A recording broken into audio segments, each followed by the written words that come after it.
Hey guys, tonight we embark on a tale that crackles and flickers, where you step into the shadows of ancient Olympus and find yourself shoulder to shoulder with the Titan Prometheus. You watch as he leans over a bed of glowing embers, fingertips hovering above orange tongues of fire that dance like restless spirits. You feel the heat brushing your skin, the smoky scent curling around your senses, and a mischievous thrill bubbles in your chest. You probably wouldn't survive dancing with Zula's wrath, but here you are, and let's be honest, it's worth the risk for a little glow. So before you get comfortable, take a moment to like the video and subscribe, but only if you genuinely enjoy what I do here. And hey, drop a comment telling me where you're tuning in from and what time it is in your corner of the world. Now, dim the lights, maybe turn on a fan for that soft background hum, and let's ease into tonight's journey together. You stand on the jagged slope of Mount Olympus, though really, it looks more like a weather-beaten plateau than the marble halls you might have imagined. The air here tastes of ozone and possibility. Beside you, Prometheus crouches at a primitive forge, hammer in hand, shaping blackened stones into an ingenious contraption, a flint and charcoal mechanism that will carry the very essence of divinity to mortal hands. In this moment, you are silent witness to one of the boldest crimes in cosmic history. The Titan's brow is furrowed, each hammer strike echoing like a heartbeat in the stillness. Sparks fly when steel meets stone, each little flash a promise of change. You can almost see the shock ripple through the natural world below. Streams gleam brighter, trees whisper in astonishment, and someone may be a curious Homo erectus hunter nearly 2 million years before the rise of recorded history pauses in wonder at the distant glow sight. That hunter would have no idea why his hands tremble with sudden warmth, or that a mere Titan's defiance would reshape human destiny. As Prometheus works, you notice how his exile among the gods has honed his creativity. He's pieced together scraps of bronze and silver, repurposed divine scrap metal from Hephaestus's forge, and borrowed a coil of Aegis shield leather for insulation. One eccentric fact drifts through your mind. Did you know that in some far-off Croatian caves, prehistoric humans carved spongy stalactites that early archaeologists once mistook for primitive candles? It seems fire and imagination have long danced together in shadowed caverns' sight. A low chuckle escapes you when Prometheus pauses, lifts the glowing ember in a handcrafted tongs, and turns to meet your gaze. His eyes hold both warmth and warning. This flame is a gift, but also a spark that could engulf you in consequences. He sets the ember into a hollowed piece of oak bark like a lantern, the wood instantly hissing in protest. Handle with respect, you think he says, if Titan spoke so plainly. Instead, he merely inclines his head, and you feel the weight of untold futures pressing in. The first flicker on the bark sends shadows dancing across the rocky walls, stretching taller than the gods themselves. You sense the raw power humming through that tiny flame, a power once reserved for Olympus's hearths. The flicker reminds you of campfire nights in your own life-roasting marshmallows under a solar eclipse. Would make less sense than this moment does, but the delight in that simple ritual pulses here too. Fire brings comfort, yes, but also responsibility. As Prometheus lights a second ember, you hear the distant roll of Thunder Zeus is waking, and your throat tightens. The Titan's breath is steady, a slow draw that seems to calm even the rising wind. He's deliberate, too quick, and the flame might sputter. Too slow, and the gods might catch the light before it crosses the threshold. One last spark leaps free, a comet's tail of orange, and Prometheus tucks it into a carved compartment in his satchel. You lean closer, inhaling the scent of soot and oil, feeling your pulse sync with the Titan's measured breathing. Suddenly, a gust sweeps through the high pass, and the flames bob like eager dancers. In that instant, the world tilts. You feel the boundary between mortal and divine shift, almost as if the very air has thickened with anticipation. Prometheus stands, pausing only to secure the latch on his bag, before striding toward the narrow path that descends into the mortal realm. You follow, each footstep a heartbeat echoing in the silent dawn. Down the slope, shadows recede before the advancing sun, and you glimpse the first signs of life below. A flock of sheep stirring, the distant glow of a mortal settlement, a river winding like a silver ribbon through the valley. The Titan walks with purpose, shoulders squared against the enormity of his mission.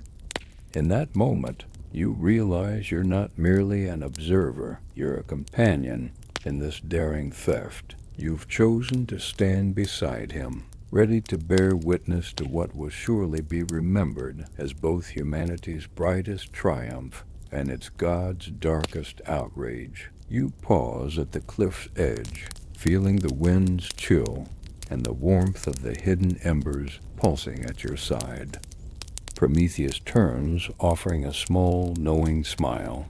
He doesn't need words. The flame itself speaks volumes. You draw in a slow breath, tasting the smoky sweetness of revolution. And as you step forward into the unknown, the first sparks of defiance flare within your own heart, igniting a story that will echo through eternity. You slip through a narrow crevice in the rugged cliffs, Prometheus's torchlight flickering ahead like a clandestine beacon. The air grows cooler, laced with the scent of pine and damp stone. You follow quietly, every step measured, as if the rocks themselves might betray your passage.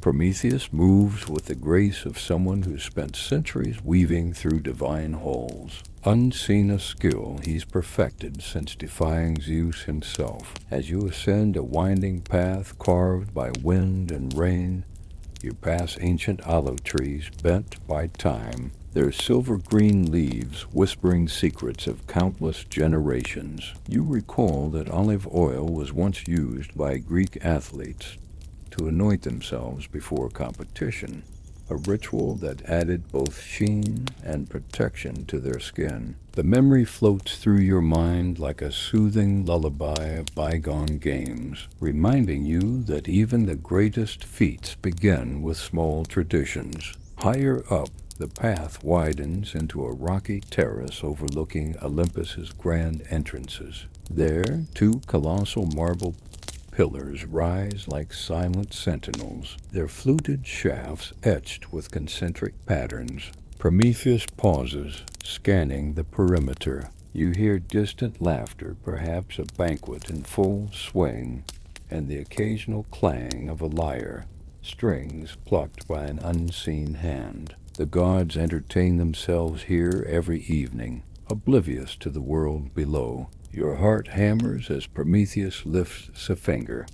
You freeze, shadows pooling around your ankles. One of the marble sentinels shifts as a pair of immortal guards stirs, their bronze armor gleaming under moonlight. They speak in low tones, so ancient you can't decipher the words, their boots striking the stone in perfect unison. Prometheus crouches behind a boulder, and you press your back against the cold marble, willing your breath to steady.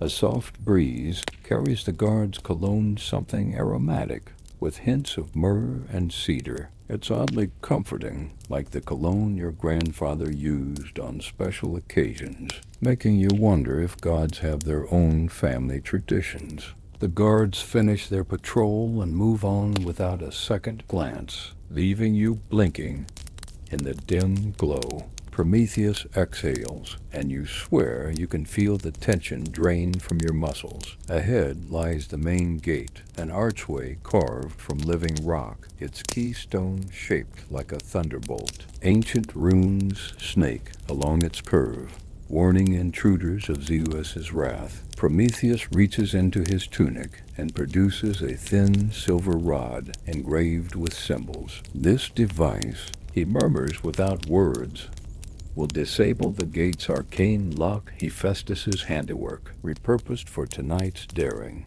The Titan presses the rod against the runes. A faint hum reverberates through the archway, like the distant resonance of a colossal instrument tuning itself. Slowly, the runes dim, and the gate's heavy doors slide open with a low groan. The sudden motion echoes through the silent night, startling a flock of nightingales roosting nearby. Their soft chirps transform into a crescendo of alarm before fading away, as if even the birds understand this is no ordinary trespass. You slip through the gate into a grand foyer lined with polished marble floors and towering statues of past Olympians. Each statue's eyes seem almost alive in the torchlight, tracking your every move. Prometheus pauses beside a statue of Athena, the goddess of wisdom, who holds a spear in one hand and an owl in the other. You wonder if Athena would approve of this heist. She did, after all, teach humanity countless arts. Your footsteps echo as you weave between columns, the hush broken only by the soft drip of water from a hidden fountain. Golden mosaics shimmer on the walls, depicting scenes of gods bestowing gifts upon mortals. The lyre, the plow, the sailboat slicing through azure waves. You recognize the earliest known depiction of a sailing vessel dating back to Minoan Crete, proof that humans navigated the seas thousands of years before Alexander's conquests. That realization makes your pulse race. You're treading the same ground where artists once immortalized humanity's earliest triumphs. At the foyer's far end stands a massive bronze door, embossed with the image of a roaring lion, Zeus, his own sacred symbol. Prometheus sets his satchel down and retrieves a small pouch of powdered charcoal mixed with ground iron. With a swift motion, he scatters a circle of the powder at the door's base. You watch as the charcoal absorbs ambient light, plunging the threshold into an eerie blackness. The iron, he explains without speaking, masks sound. Every deity has a hearing more acute than a hunting hound, so better to muffle creaks than risk discovery. You hold your breath as Prometheus grips the door's heavy handles. Together you push. The door swings inward on silent hinges, revealing a vaulted chamber aglow with hearth fires. Each hearth a divine forge fed by pure ambrosia. The flickering flames cast dancing shadows that resemble ancient hieroglyphs, swirling and reconfiguring in the periphery of your vision. You feel the temperature climb, the air growing thick with the sweet scent of burning nectar. Prometheus's eyes shine with purpose as he reaches into his satchel. From it, he extracts a copper chalice lined with platinum, an invention of his own design, both durable and heat-resistant.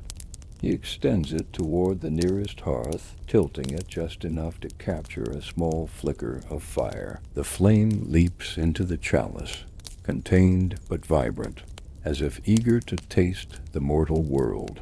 A sudden creak halts you both. A section of the ceiling, hidden by vines of living ivy, shifts as though something heavy has moved above. You glance up, heart in your throat, and spot the shadow of a god's foot there, and massive hovering over the hidden trapdoor. Prometheus tenses, his fingers tightening on the chalice's rim. Think fast. You recall a bizarre fact that monkeys in medieval India once used torches to snatch fruit from temple offerings, prompting priests to develop metal cages around their fruit baskets. The thought flashes through your mind with absurd clarity, making you crack a nervous smile. If monkeys could master fire use centuries later, you suppose humans owe this titan debt for giving them the idea in the first place. Prometheus ducks low, tucking the chalice under his arm. He beckons you toward a narrow ledge behind the hearth.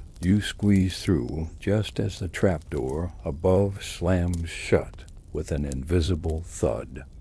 Silence returns as if the world has exhaled in relief.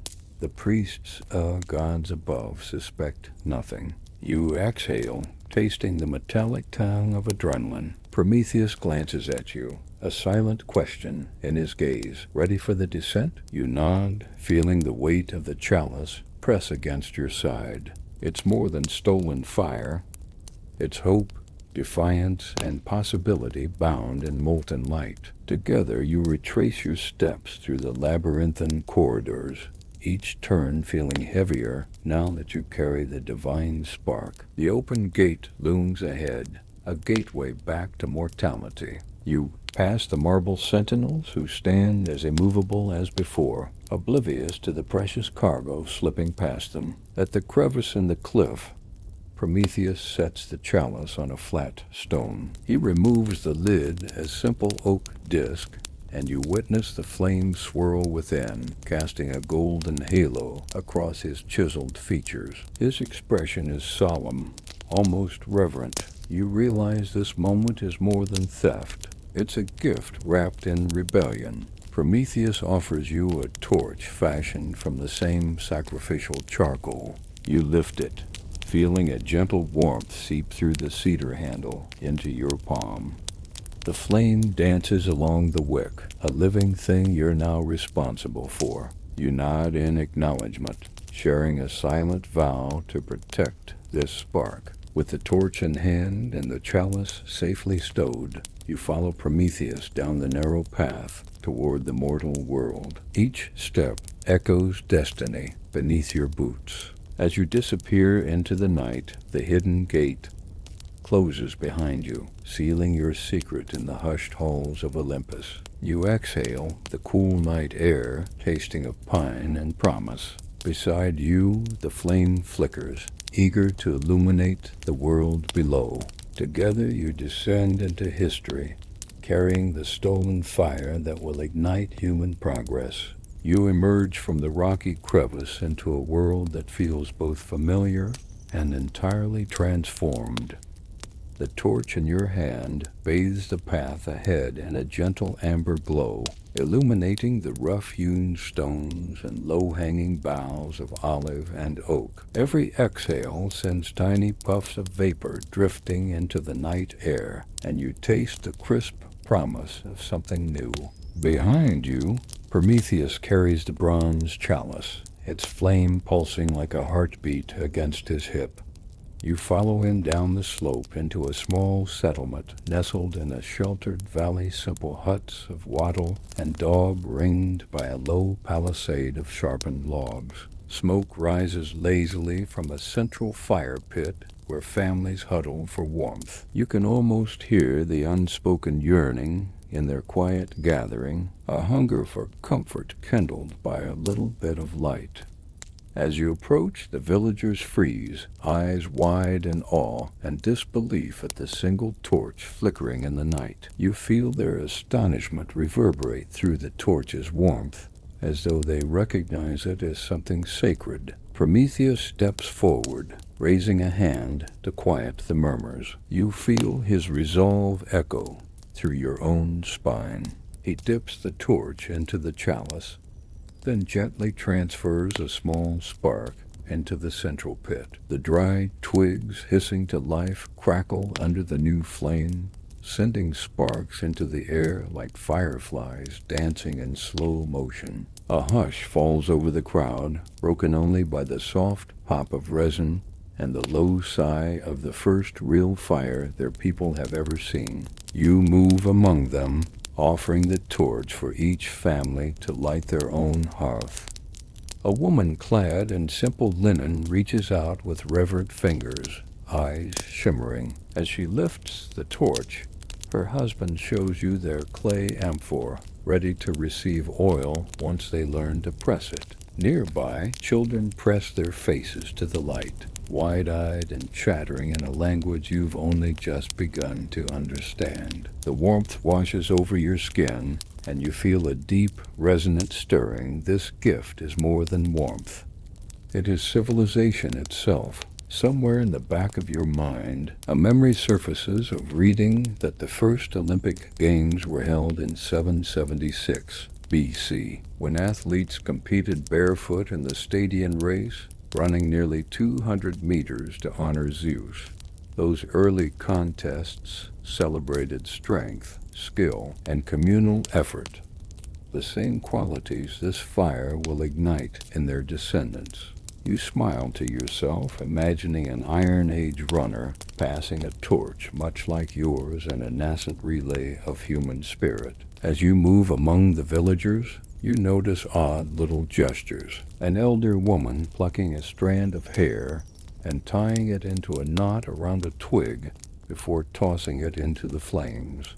Intrigued, you ask Prometheus in a whisper, and he grins. Apparently, in the distant future, some Mediterranean cultures will anoint their hair with goat's milk for luster. In this village, though, hair rituals are already woven into fable and magic. That small knot, they say, will ward off nightmares, an eccentric charm born of bedtime stories shared around cold embers. You kneel beside a trembling adolescent who has cradled a split reed for kindling.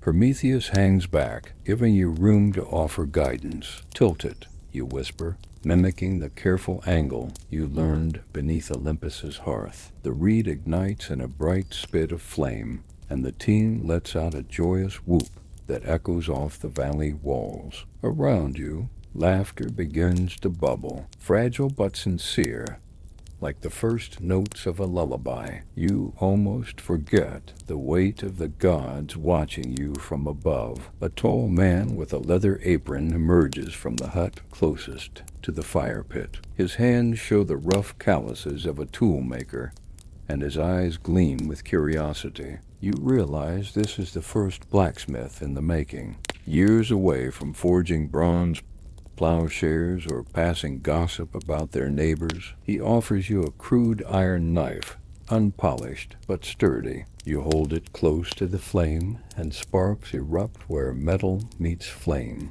creating a faint shower of light. For a moment, you see the future unfolding, wheels turning on bronze axles, ships cleaving through Mediterranean waves, distant empires rising and falling all because of this single stolen flame.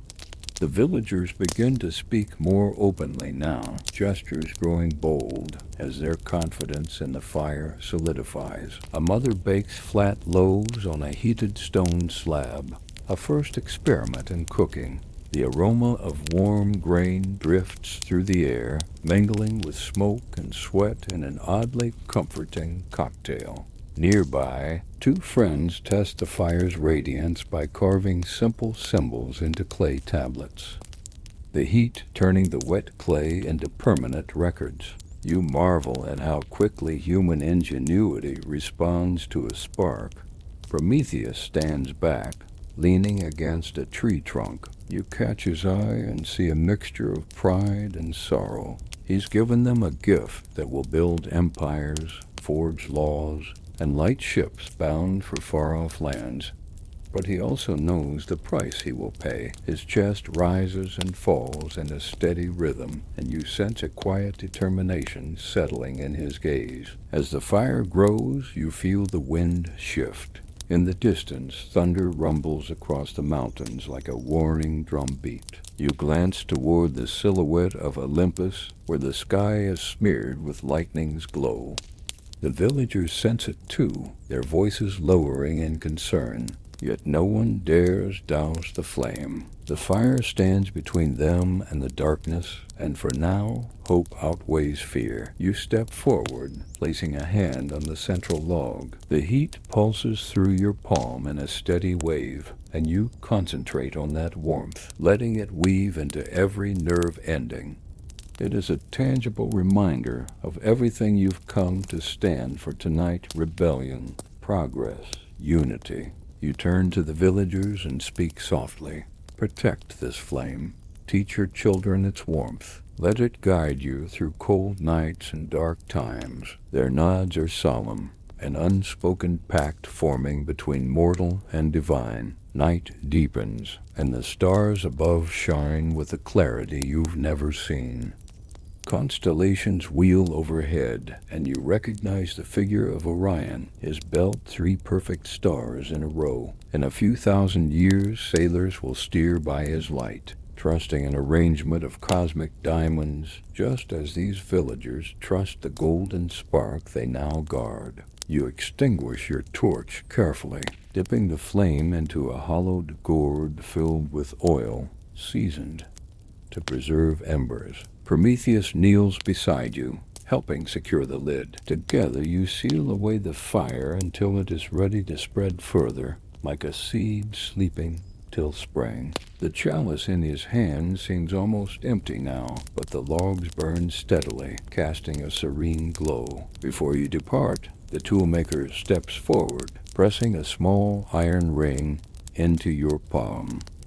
It will not restrain your finger, but will remind you of this night whenever you feel its cool weight. You slip it on, feeling its reassuring presence. Prometheus inclines his head, and without words you share a moment of gratitude and solemn promise. As you climb back toward the mountain pass, the village fades behind you, its fires reaching upward like lanterns of destiny. The wind carries the faint crackle of flame and the hopeful murmurs of flesh and bone echoing in your ears. You hold the memory of this night inside you, a warmth that will never fade. Behind you, deep in the valley, humanity's first fire burns bright, an impossible gift, stolen from the gods, destined to reshape the world. You stand at the edge of the valley, the warmth of the first fire fading behind you. As you press onward, heart hammering like a blacksmith's bellows. Above, the sky churns with storm clouds, and each rumble of thunder feels like Zeus's hammer, shaping the world's destiny. You've carried stolen flame across impossible terrain, but nothing prepares you for the god's wrath when news of your transgression reaches Mount Olympus. A bolt of lightning splits the heavens, illuminating the jagged silhouette of Zeus' throne room, carved into living rock high atop the mountain.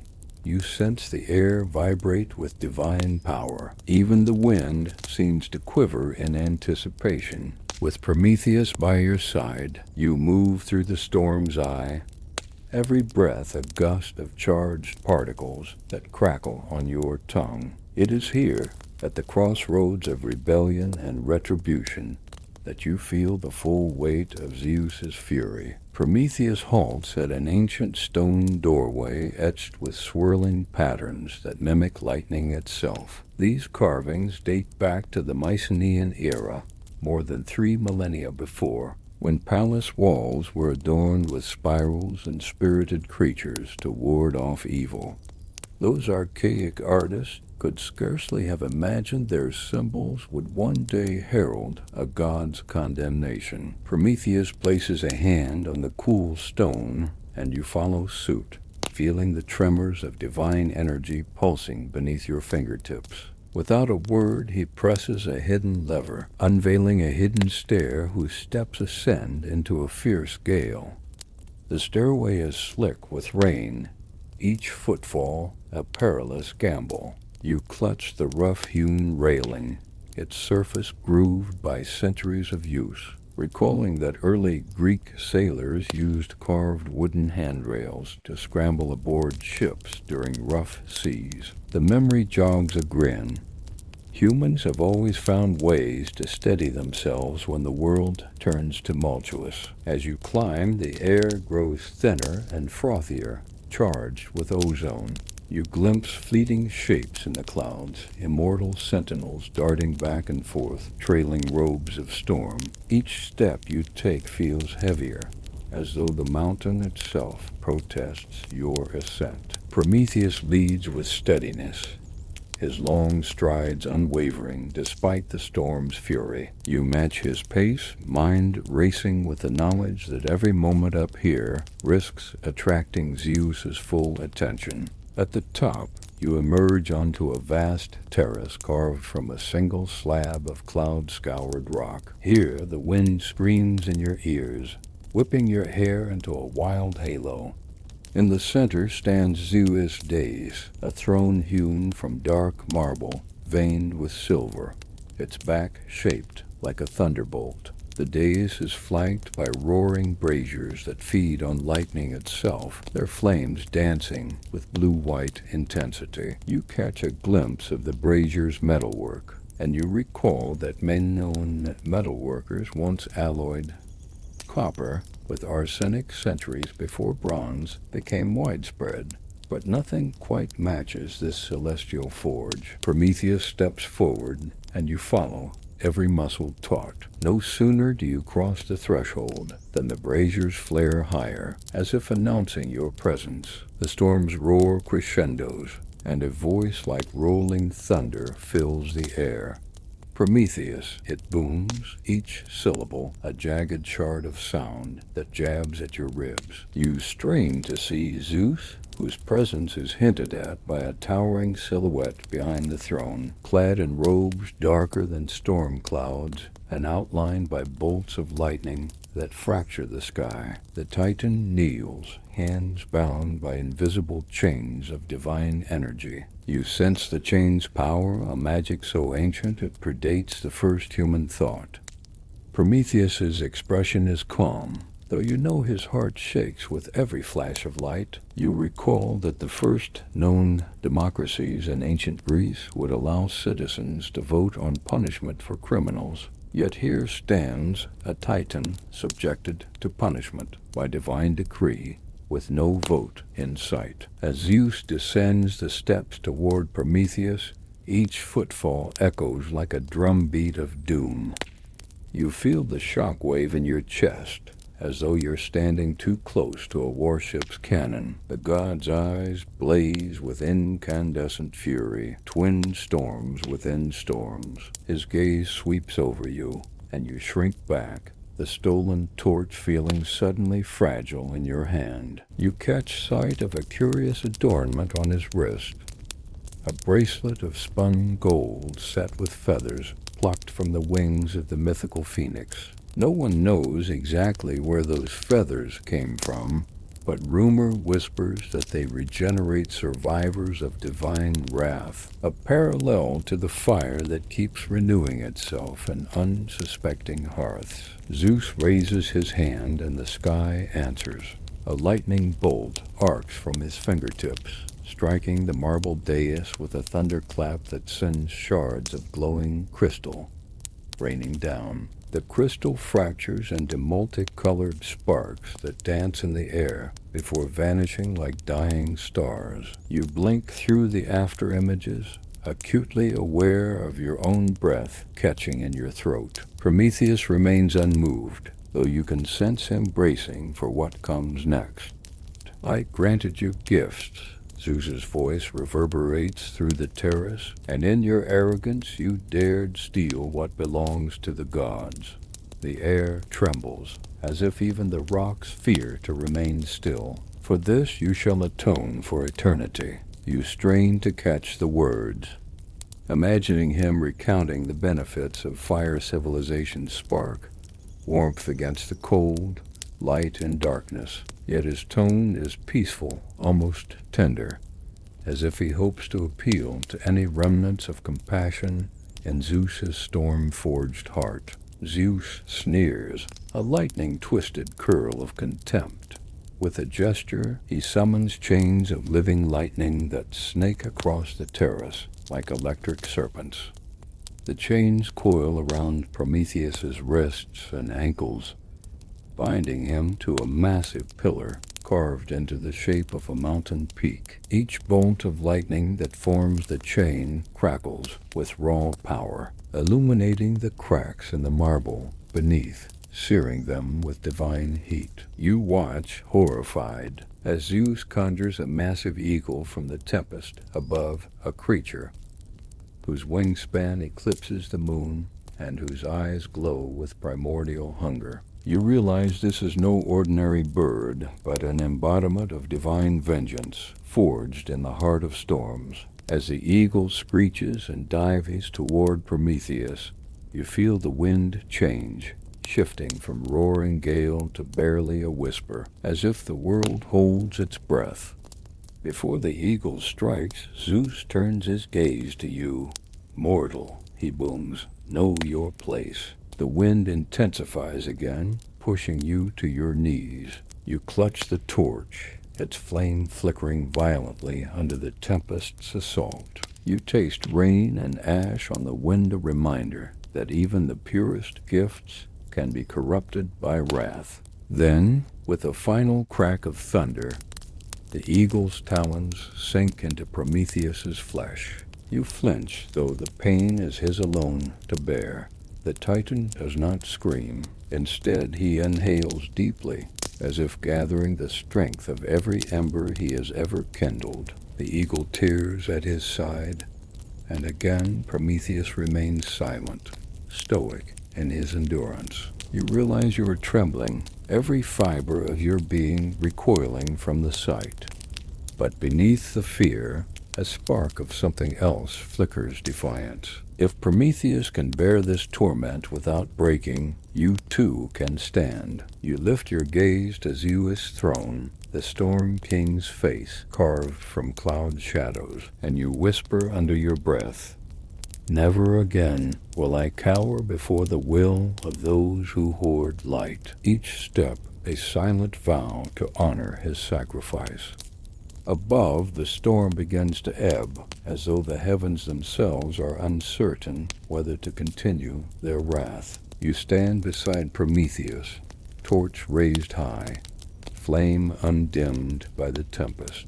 In that moment, you grasp the true magnitude of what you have done, and what you must now endure as witness to the Titan's punishment. You press your back against a pillar of burnished gold, heart thudding in your throat like a drumbeat at a summer festival. Inside the grand hall of Olympus, voices rise and fall in a tempest of opinion.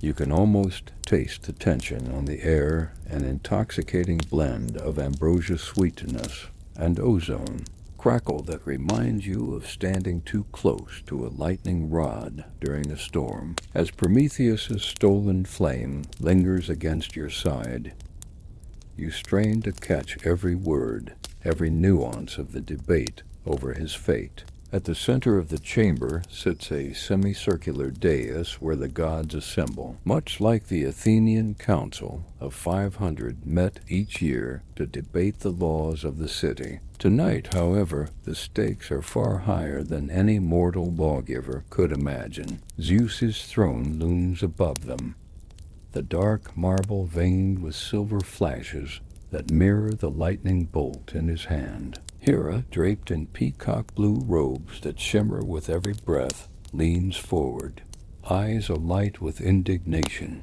"He has betrayed us," she hisses, voice smooth as polished marble. "He steals what belongs to Olympus and hands it to those filthy mortals. He must suffer."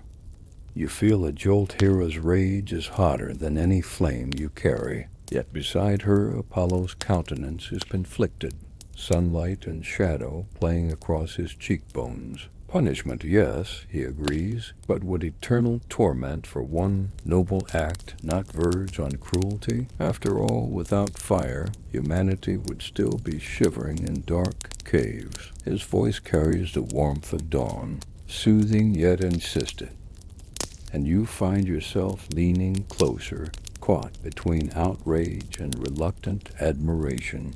To your right, Athena reclines against her spear, eyes sharp with strategy. Let us remember that Prometheus has given us countless gifts: the wheel, the lyre, the art of sailing. Shall we consign him to endless agony for a single theft? Even Sparta granted clemency to enemies who proved their valor.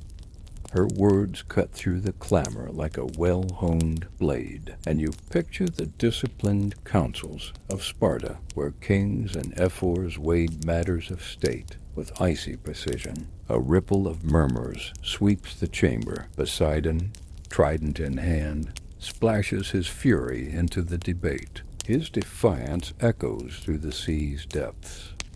If mortals learn too much, they'll challenge the gods even here. He pounds the dais with a gloved fist, and the shockwave jingles the goblets of wine at your feet. You bite your lip to stifle a smile. Poseidon sounds angrier than a seagull with no fish to steal. Across the semicircle, Demeter's expression is as serene as a harvest moon, but you sense a steeliness beneath her calm. Fire has warmed our halls and fed our people.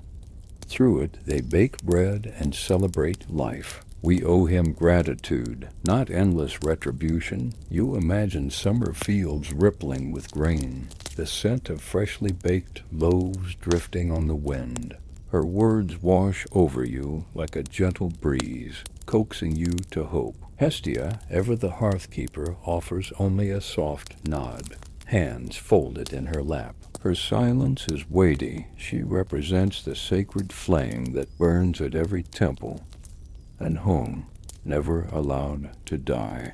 You recall that Hestia's temples in ancient Greece were tended by Vestal virgins who guarded the eternal flame for centuries, lest the world lose its comfort and cohesion. Then Dionysus stumbles forward, garland of ivy drooping askew. He sways as though in a trance, a corkscrew-eyed grin spreading across his face. Eternity is a long time to feel remorse, he slurs, but perhaps a festival in his honor could temper the judgment, a toast to the flame that made our parties legendary. He raises an amphora of wine high, and you can almost taste the purple sweetness on your tongue, the fizz of celebration fighting the somber mood. You suppress a chuckle. Only Dionysus would propose a party during a cosmic tribunal. Behind him, Ares shifts impatiently, armor clanking. Enough talk, he growls, voice rough as gravel. Let the punishment stand, lest future rebels think they can challenge divine authority. You shiver at the thought. Ares' enthusiasm for conflict has felled more cities than any army of men. As the debate swirls, you notice Hephaestus standing apart, hammer resting on his shoulder. His eyes, molten pools of creation and ruin, flit toward Prometheus, and then to the dais. For a moment his lips twitch as if he might speak, but he only turns away, choosing silence over betrayal of his brother in arms. The Forge God's conflicted loyalties sting you. No one understands sacrifice and pain quite like he does. A hush falls when Zeus rises, towering over the assembly like a storm cloud given flesh. His cloak billows with unseen winds, and the braziers along the walls roar to life, blue-white flames licking at the columns. You feel the heat on your face and taste static on your tongue. Zeus is about to deliver his decree. The chamber holds its breath, mortals and immortals alike suspended between mercy and wrath. Prometheus, he rumbles, voice rolling like thunder across the Aegean. Your gift to mortals has kindled greatness, yes, but also arrogance, war, and defiance. My counsel speaks true.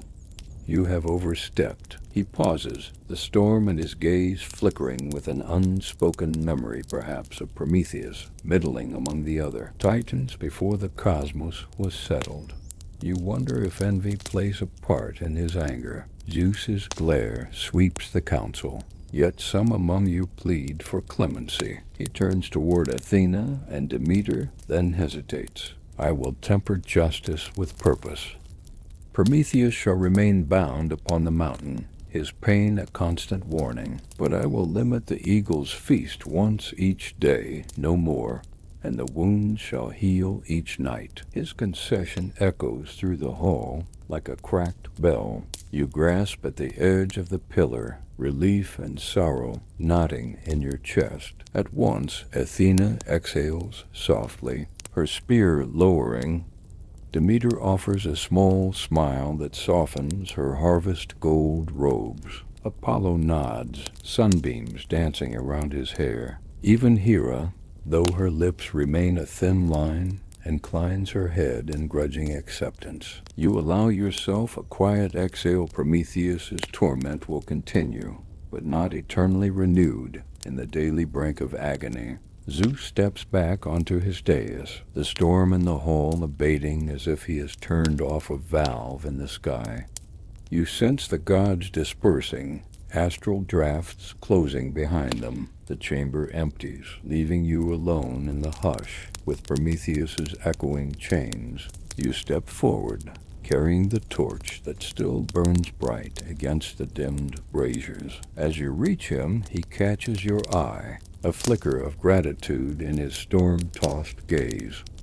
His chest rises with a weighted breath, and you place the torch at his side, the flame a silent companion. The council's verdict hangs between you, mercy, and punishment intertwined like bronze and fire. You feel the bittersweet tilt of fate, aware that tomorrow's dawn will bring both pain and a moment of healing. You crouch beside the pillar, fingertips brushing the smooth marble.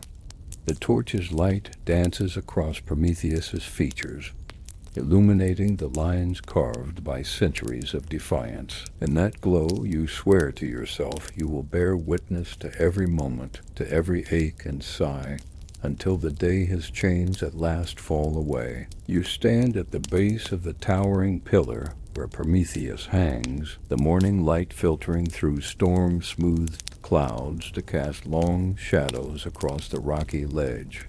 The chains that bind him glint with a cruel brilliance, forged from an alloy said to rival the hardness of diamond and tempered in the heart of a volcano. Each link is as thick as your forearm, etched with runes that pulse faintly with captive thunder. You press your palm against the cool metal, feeling its hum of restrained power, and realize these bonds are meant to last until the world itself decays. Around you, the wind whispers through jagged crevices, carrying the distant cry of an eagle circling above. Prometheus's body swings slightly, bound at wrists and ankles, muscles taut with both strain and resistance. His chest rises and falls in a slow, deliberate rhythm, as though even agony cannot steal his dignity.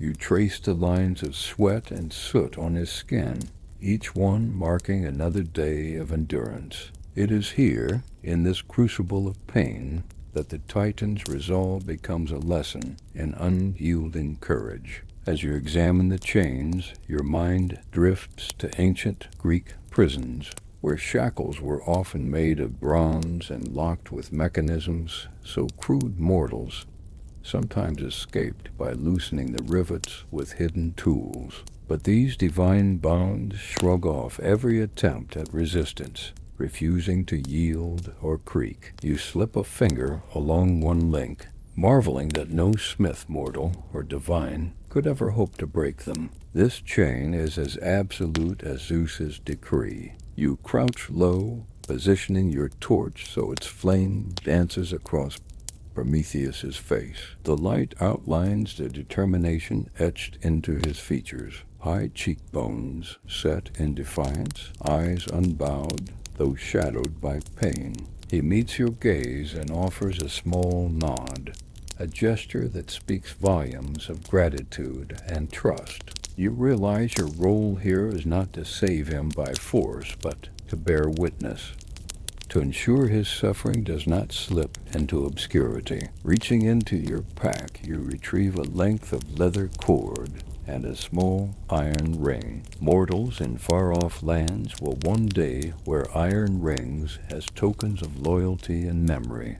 believing they strengthen friendships and bind oaths. You slide the ring onto the cord and tie it to Prometheus's chain, a silent symbol that you remain by his side. He watches the ring swing gently in the breeze, a reminder that companionship can be forged even in the darkest circumstances. Above you, the eagle descends in lazy circles, its silhouette immense against the storm-tossed sky. You can almost feel its talons quiver with hunger. Prometheus's breathing deepens, bracing for the next descent. The wind shifts as if carrying the bird's wings, and you tighten your grip on the torch, ready to stand as silent sentinel. You remember that around a century from now, Roman gladiators will use torches to signal the start of arena games, but no flame will ever carry the weight of this moment. A distant rumble reminds you of the storm brewing on the horizon. Yet here at the precipice there is a solemn stillness. Droplets of rain begin to fall, sparkling like scattered gems as they catch the torchlight. You shift to shield the flame, willing it to burn steady against the damp. Each drop that lands on Prometheus's skin beads and rolls away, tracing rivulets through dust and ash. You rise to your feet and pace around the pillar, mapping the grooves carved by centuries of eagle strikes. There you notice small pockmarks in the rock face, shallow cups formed where talons tore away pieces of stone. It suggests the eagle has been relentless but imprecise, a creature of raw instinct rather than cold calculation. You wonder if the bird prefers the struggle as much as the flesh it consumes. Your foot catches on a broken shard of column, and you stumble, nearly losing your torch. Prometheus's head tilts, a flicker of concern crossing his face. You steady yourself, chest heaving with a flush of embarrassment. He offers a half-smile as if to say that even sentinels can falter. You laugh softly, a sound that seems fragile in this lofty amphitheater of suffering. You settle back beside him, letting the wind carry your breath. You speak softly, sharing tales of distant futures, of poets who will write verses about unbreakable bonds of love, of scribes who will inscribe laws upon tablets chained to temple walls, of sailors who will chain cargo in the hold to weather stormy seas. Each anecdote is a stitch in a tapestry of hope, reminding Prometheus that the world he fought for carries on. He closes his eyes briefly, the breeze ruffling his hair.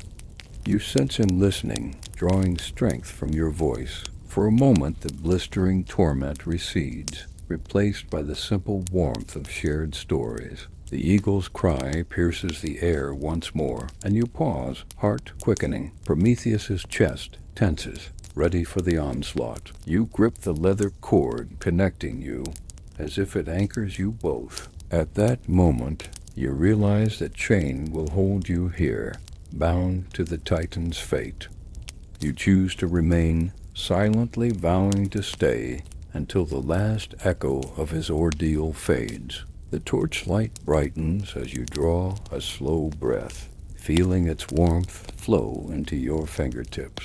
A sudden gust sweeps across the plateau, snuffing out the distant rumble of thunder. In that hush, the eagle swoops and the world narrows to a single suspended heartbeat.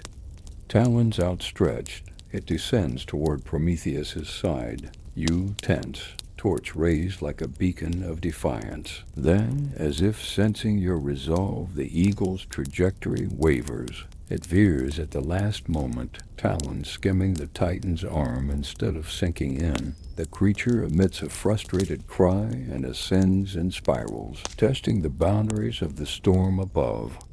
You exhale, pulse fluttering like a trapped bird. Prometheus's eyes open, and he tilts his chin in silent approval. The eagle circles again, slower this time, almost as though it respects the bond between you and the Titan. It lands on a nearby crag, head tilted as though studying its prey. You keep the torch steady, the flame neither grazing your skin nor flickering in fear. You realize that for all its ferocity, the eagle is still bound by its nature just as you are bound by your oath. Minutes pass with the bird perched in silent vigil. Rain begins to fall more steadily, and you press the torch against the pillar's base, igniting a small cache of kindling you've brought. The fire crackles, pale blue flames leaping to life. The eagle's head swivels, intrigued by the new blaze. It shifts its weight, talons gripping the stone. Prometheus glances at the flame you've started, nodding once. It is a small gesture, but in his bound state, it carries immense weight. You understand that this fire, humble as it is, stands between him and the chill of isolation. You feed the kindling slowly, each spark a testament to loyalty. The eagle, emboldened by the flickering light, swoops down again. This time it lands on the pillar above Prometheus, offering a talon-bound respect instead of torment. Its massive head bows, and for a heartbeat, predator and prisoner share the same space without violence. You catch Prometheus's eye and see acceptance in his gaze. Even vengeance can be tempered by compassion. You settle against the pillar, letting the rain wash over you both. The storm breaks into a steady patter, a lullaby of water on stone. The eagle remains perched, silent and watchful. Prometheus's breathing slows, the tension in his limbs easing just a fraction. You feel the weight of the chains less as bondage, and more as a shared burden you carry together. As the rain intensifies, you focus on the steady glow of the new flame and the rhythmic drip of water. In this crucible of punishment and endurance, you become both witness and guardian. You will remain here, torch in hand, steadfast in your vow to honor Prometheus's sacrifice by keeping the flame of hope alive until at last the chains fall away. You climb the steep, jagged path that leads to the summit of Mount Caucasus, the air thinning and growing colder with each step. The rocky terrain bites at your boots, and the wind howls like a chorus of lost souls. The sky above is a swirling canvas of storm clouds, shadows playing hide and seek with the faint light of the setting sun. You feel the weight of the journey pressing down on your shoulders, but you push onward, drawn by a purpose heavier than the mountain itself. At last you reach the summit, a barren outcrop jetting defiantly into the sky. From here you can see the world spread out below like a painted map, winding rivers shimmering silver, forests dark and dense, and far-off villages flickering with the first hints of evening fires. The vastness is humbling, but it's the pillar in the center of this desolation that commands your full attention. The pillar rises like a monument carved from the mountain's heart, towering and cold, its surface pockmarked with the scars of countless years. Chains hang from it, binding Prometheus in a rigid embrace.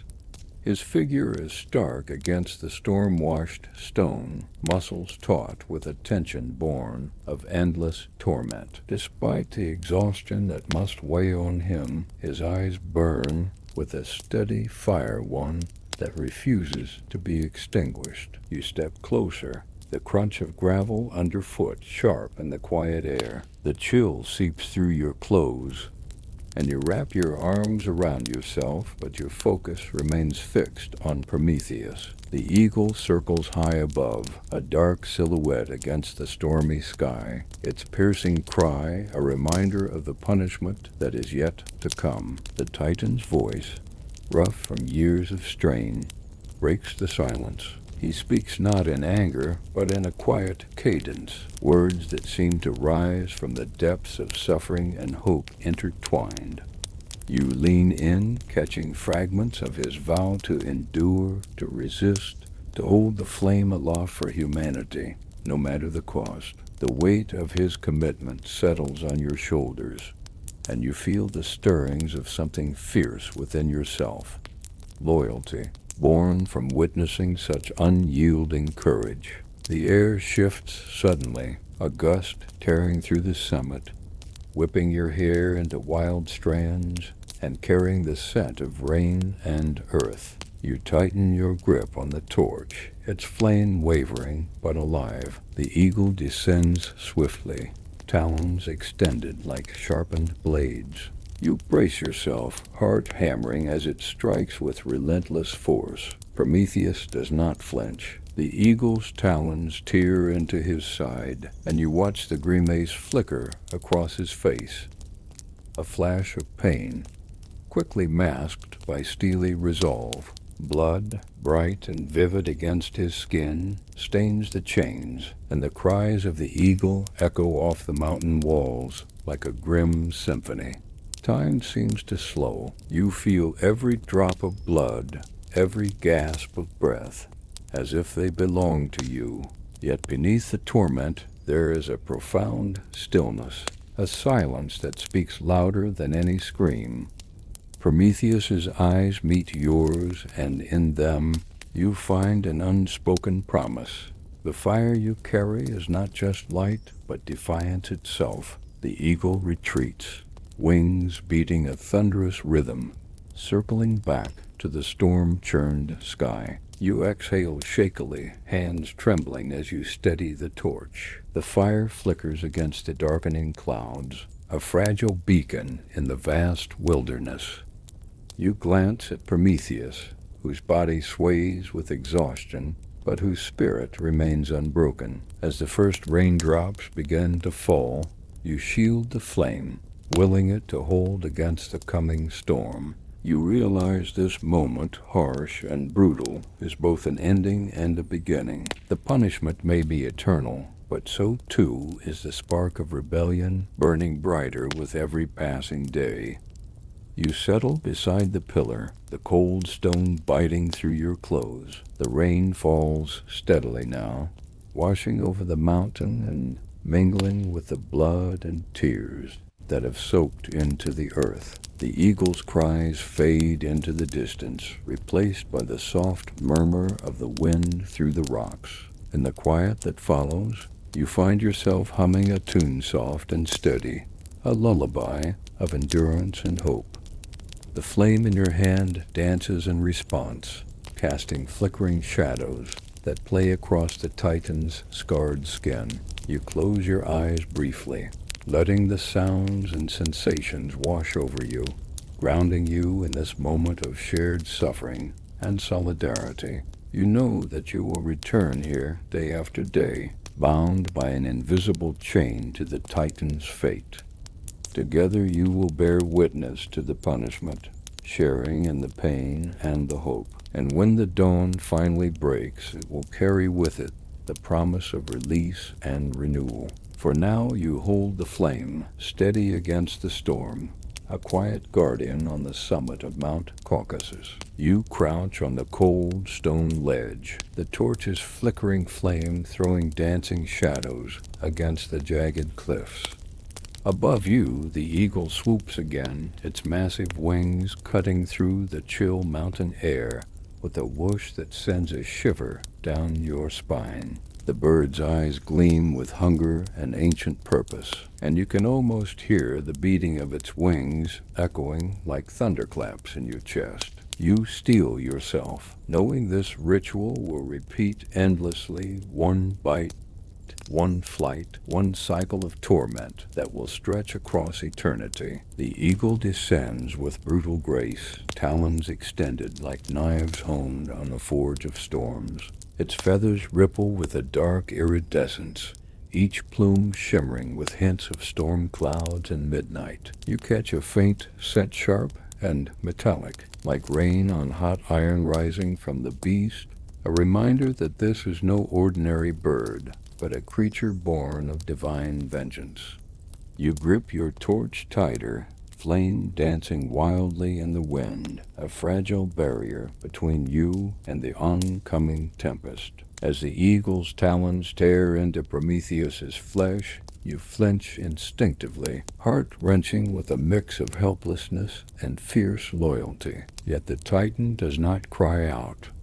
His breathing steadies, a slow rhythm that speaks of centuries spent enduring pain and betrayal. You marvel at the quiet dignity he maintains, as if the agony is a forge shaping him into something beyond mortal suffering. His eyes meet yours, fierce, unyielding, and you feel a surge of determination ignite within you. The bird rips at the Titan's side, tearing flesh and muscle with merciless precision. The crimson stain blooms against the pale stone, a vivid contrast that burns itself into your memory.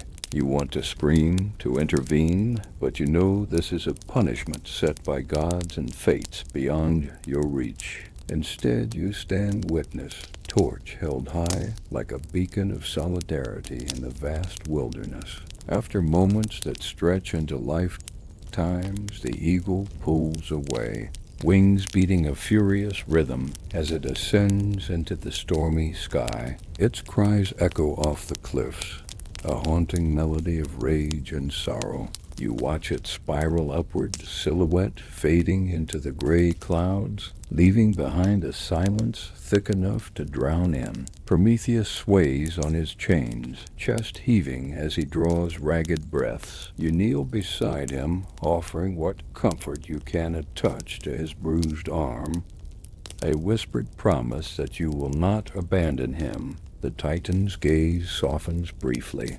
gratitude flickering in the depths of his stormy eyes. The wind picks up, carrying with it the scent of wet stone and distant thunder. You shelter the torch with your body, keeping the flame steady against the onslaught. The rain begins to fall in fine sheets, cooling your skin and blurring the edges of the world. Yet the flame endures, a symbol of defiance against the relentless storm. You reflect on the weight of this punishment, an endless cycle of pain and healing, of cruelty tempered by resilience. It is a sentence that defies time itself, yet within it lies a testament to the unbreakable spirit. You feel humbled to share even a fragment of this burden, to stand alongside a being who embodies sacrifice and hope. Night falls fully now, the sky a shifting tapestry of stars obscured intermittently by clouds. The eagle returns to its perch on a nearby crag, watching with unblinking eyes. Prometheus closes his own, settling into a restless sleep, punctuated by the echoes of his torment. You remain vigil, torch held high, a solitary guardian on the precipice of eternity. In the quiet moments between storms, you whisper stories of distant lands and brighter days, weaving a fragile thread of hope into the harsh fabric of this mountain's fate. The flame flickers in response, steady and sure, as if promising that even in the darkest hours, light endures. You breathe deeply, letting the cold air fill your lungs and the warmth of the torch seep into your bones. Tomorrow, the eagle will return, and the cycle will begin anew. But for now, you stand firm, a silent witness to the punishment of Prometheus, bound by loyalty and the eternal flame of rebellion. The sun rises slowly, brushing the mountain top with pale gold, yet the chill in the air lingers like a stubborn shadow. You wake from a restless night on the cold ledge beside Prometheus, the chains clinking softly as the Titan shifts, muscles stiff from endless restraint. The eagle has vanished with the dawn, but the memory of its cruel talons lingers, sharp and raw in your mind. You move carefully, the rough stone pressing into your palms and knees as you settle in for another day of vigil. Prometheus's eyes flutter open, meeting yours with a quiet strength that defies the weight of his punishment. The fire in your torch flickers weakly, but you nurse it back to life, aware that this fragile flame is a symbol of hope amid desolation. The morning air is thin and brittle, each breath a reminder of how high you are, how isolated. Yet even here, life persists. The hardy mountain grasses sway stubbornly against the wind, and small birds flit between rocks, their songs faint but persistent. You think of the paradox of existence, pain and endurance, suffering and survival, all woven together like threads in a tapestry. You glance at Prometheus's bound form. His skin bears the marks of countless wounds, but his posture is unyielding. There is a strange nobility in his endurance, as if every ache is a testament to his unwavering commitment to humanity. You feel the weight of the chains, both physical and symbolic, binding not only him, but the very idea of rebellion. Your eyes follow the path carved into the stone by centuries of eagle strikes. Small pools of blood, now darkened by time, stain the rock, silent witnesses to the relentless cycle of torment. You wonder how many times this brutal ritual has been repeated. How many days and nights Prometheus has spent suspended between agony and healing. As you sit beside him, the wind carries a faint melody, the distant sound of a shepherd's flute drifting up from the valley below. It is a simple, haunting tune, one that speaks of home and loss, of longing and resilience. You find yourself humming along softly, a thread of humanity woven into the stark mountain silence. The hours pass slowly. You share stories aloud, your voice a steady comfort against the vast emptiness. You tell Prometheus of faraway cities rising from dust, of people gathering around fires, sharing warmth and stories. You speak of poets who will one day immortalize his sacrifice in verses that echo through time. Though the Titan cannot respond, you feel his spirit entwined with your words.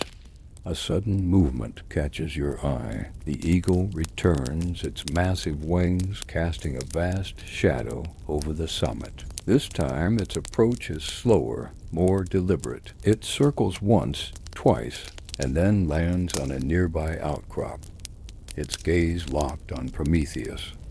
You can almost sense the tension in the air, a fragile truce between tormentor and victim. You tighten your grip on the torch, ready for the inevitable. Yet the eagle remains still, watching, as if waiting for a signal that never comes. The tension breaks when the bird lets out a low, mournful cry and takes to the sky, disappearing into the swirling clouds.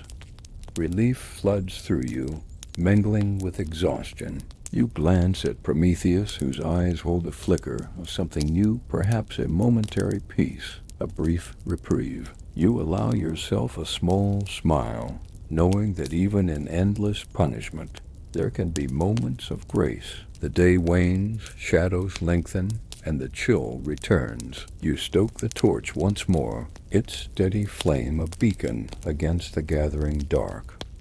Together you sit beneath the vast, indifferent sky, bound by suffering, hope, and the promise of endurance. The eagle's cry echoes faintly from the heights, a reminder that the cycle will continue, but you will remain steadfast, unwavering, a witness to the punishment of Prometheus, keeper of the eternal flame. The chill of dawn settles over the mountain as you rise, your body aching from the hard stone and endless vigil. The sky is a muted canvas of gray, the sun hidden behind a veil of clouds that promise rain. You find yourself alone, the silence pressing in like a weight. Prometheus remains bound to the pillar, his breathing steady but worn, each inhale a quiet testament to resilience. You pace the narrow ledge, the torch flickering in your hand, casting long shadows against the craggy rock face.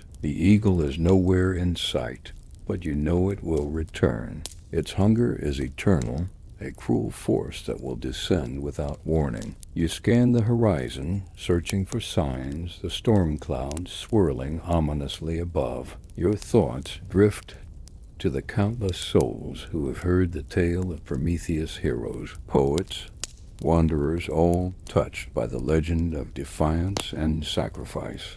You wonder how many have stood where you stand now, bound by silent duty and unwavering loyalty. The mountain feels both timeless and alive, a living monument to pain and endurance. A sudden breeze carries a faint murmur, distant voices blending with the wind. You peer into the fog, catching glimpses of shadowy figures moving across the slopes, other titans, perhaps, or the echoes of ancient rebellions. The whispers stir something deep within you, a longing for freedom, for justice, for the fire that cannot be contained. You kneel beside Prometheus, tracing the worn edges of his chains with reverence. His eyes open slowly, locking with yours in a moment of shared understanding. The words are unnecessary. The unspoken bond between you is stronger than any oath. You are his witness, his companion in suffering, his keeper of hope. The sky darkens as rain begins to fall, soft at first, then heavier, drumming against the stone with relentless rhythm. You shield the torch, protecting its fragile flame from the storm's assault.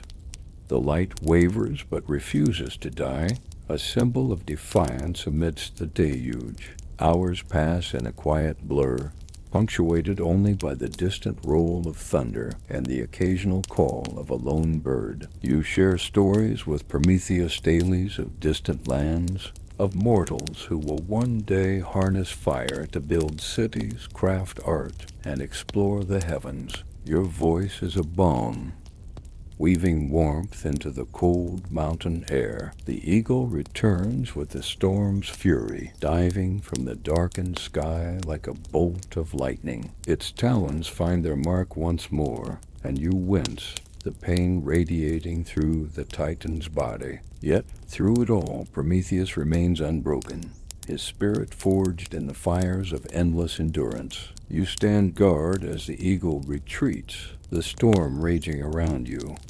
The mountain trembles under the weight of the tempest, but you remain steadfast, torch held high against the wind and rain. In this crucible of suffering, you find purpose, a silent vow to bear witness, to carry the flame, to stand unyielding alongside the Titan. As night falls, the storm begins to abate, leaving the world washed clean and shimmering under a sky full of stars. You settle once more beside Prometheus, the torchlight casting a warm glow on his weary face. Together you endure, bound by pain, hope, and the promise of a dawn yet to come. As the days blur into nights and back again, you find yourself drawn deeper into the quiet rituals of the mountain. You watch the villagers in the valley below, tiny figures weaving through their lives, tending crops and sharing stories by flickering fires. Their faces are indistinct from this height, but their laughter carries up to you like a distant melody, a reminder of the lives Prometheus's gift has touched. You observe how the flame you carry becomes more than a mere torch.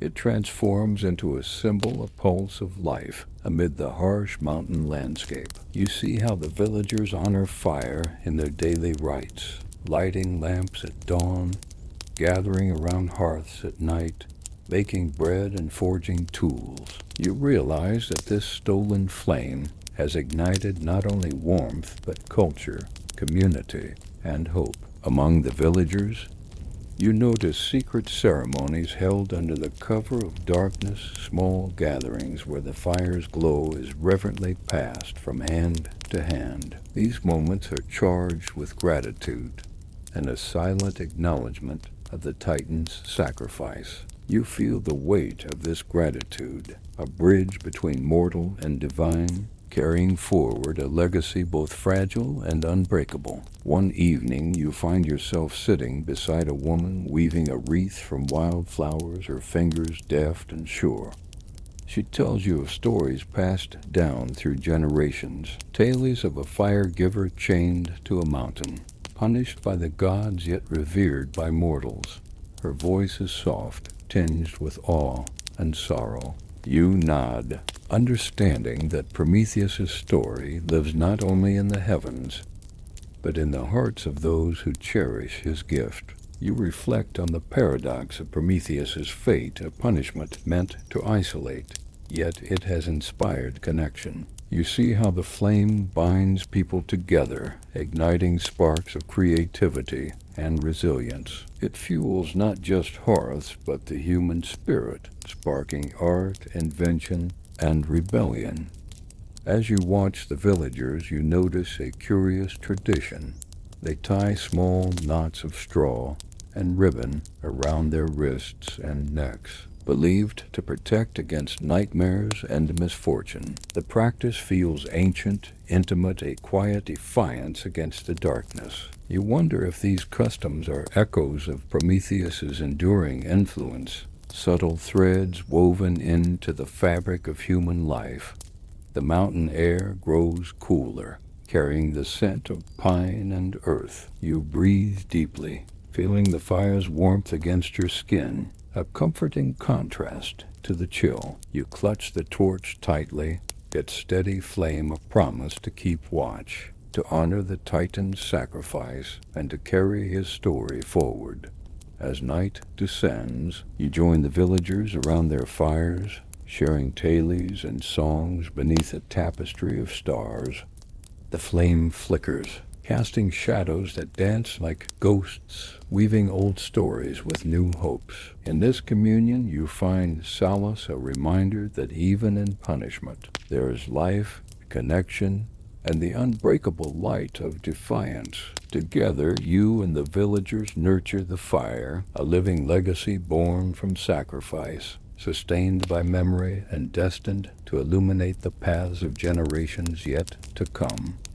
The cavern you find yourself in is cool and damp, the air thick with the scent of moss and ancient stone. Light from your torch flickers across jagged walls, revealing faint etchings and patterns worn smooth by time. The echo of your footsteps follows you like a shadow, bouncing off the cavern's contours in rhythmic pulses. Somewhere deeper, the steady drip of water punctuates the silence, each drop like a slow, deliberate heartbeat. You move carefully, your fingers trailing the rough walls, feeling the chill seep into your skin. The space feels alive, as if it holds memories of 1,000 whispered secrets and untold stories. Somewhere in the darkness, the faint sound of voices lingers, ghosts of prayers or warnings left by those who came before. You listen, letting the echoes guide you deeper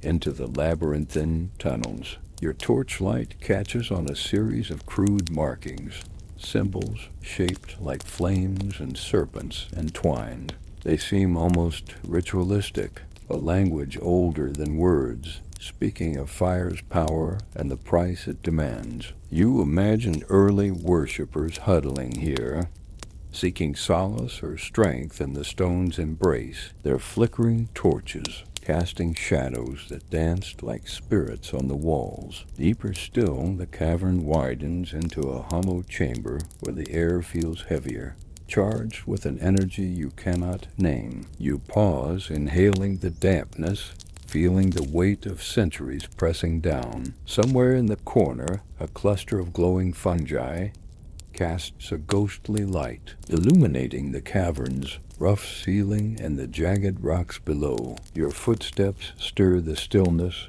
and the echoes carry your presence far into the darkness. It feels as though the mountain itself watches you, its ancient pulse syncing with your heartbeat. You sense that Prometheus's cries, his defiance and suffering, have imprinted themselves here, silent reverberations caught in the stone. A sudden breeze sweeps through the cavern, carrying with it a faint scent of smoke and pine, mingling with the damp earth. You close your eyes briefly, letting the air wash over you, grounding you in this moment between past and present. You pause beside a deep fissure in the rock, a natural chasm that descends into shadow. From its depths you hear the faintest whisper, a sound like a breath caught between worlds. It reminds you of the fragile balance between light and darkness, pain and hope. You trace your fingers along the edge of the fissure, feeling the roughness of the stone beneath your skin. Somewhere deep inside, you know this cavern holds more than just echoes. It cradles the legacy of Prometheus's punishment, a place where suffering meets endurance in silent communion. The torch flickers low, and you crouch to shield its flame, aware of how easily darkness can swallow even the smallest light. You take a slow breath, steeling yourself for the path ahead, knowing that the journey through this cavern is more than a passage through stone. It is a descent into the heart of sacrifice and the enduring fire of rebellion. As you stand and prepare to move forward, the cavern's shadows seem to lean closer, wrapping you in their cool embrace. You step into the darkness, torch held high, carrying the light of defiance deeper into the mountain's ancient heart. As you emerge from the cavern's cool shadows, the world around you shifts, and you find yourself face to face with Io. She moves with a restless energy, eyes wide and haunted, carrying the weight of a curse that twists her form and fate. Her presence feels raw and immediate, part suffering, part fierce determination, a living echo of the pain inflicted by the gods. You notice the faint glow of moonlight reflecting off her trembling skin, casting her silhouette against the jagged cliffs. Her gaze meets yours, flickering with a mixture of fear and hope. You sense her story is deeply entwined with Prometheus's punishment, a shared burden of endurance and exile. As you follow her steps, you become aware of her constant flight, each movement marked by a cautious grace as she navigates the treacherous terrain. Her form shifts subtly under the curse's influence, sometimes human, sometimes more beast than woman. You can almost feel the tension coiled beneath her skin, the relentless pull of transformation and torment. The air is thick with the scent of wild herbs and damp earth, mingling with the faintest hint of salt from distant seas. As you walk beside Io, the landscape seems to mirror her turmoil-twisted trees, gnarled roots clawing at rocky soil, and shadows that flicker like restless spirits. She pauses occasionally, her breath shallow, eyes scanning the horizon for threats unseen. You sense her loneliness as profound as the mountain's isolation, yet there is a spark of defiance burning just beneath her fear, a refusal to surrender to the gods' cruelty. You share quiet moments together, the silence between words filled with unspoken understanding. Though your paths have converged in this wild place, you feel the weight of different but parallel curses, binding both of you in a tapestry of suffering and resilience. In a rare moment of calm, Io gestures toward the stars just beginning to pierce the twilight sky. You follow her gaze to a single bright point, steady and unwavering, a beacon in the dark. It feels like a silent promise that even in exile, hope can endure. You reach a small spring where Io kneels to drink, the water cool and clear. As she touches the surface, you catch a glimpse of her reflection fractured and shifting, a haunting reminder of the curse's grip. Yet beneath the distortion, her eyes shine with an indomitable spirit. You sit beside her, sharing the quiet solace of the night, feeling the raw edges of your own journey soften in the presence of her pain and perseverance. Together you hold vigil under the vast, indifferent sky, two souls bound by suffering but never broken. As dawn edges closer, you rise, carrying the torch once more. Io watches you go, a faint smile flickering across her lips. A silent thank you, a shared resolve. You step forward into the coming day, the flame flickering steadily in your hand, a symbol of defiance and endurance that neither curse nor chains can extinguish. You walk alongside Io, feeling the weight of her suffering in the way she moves.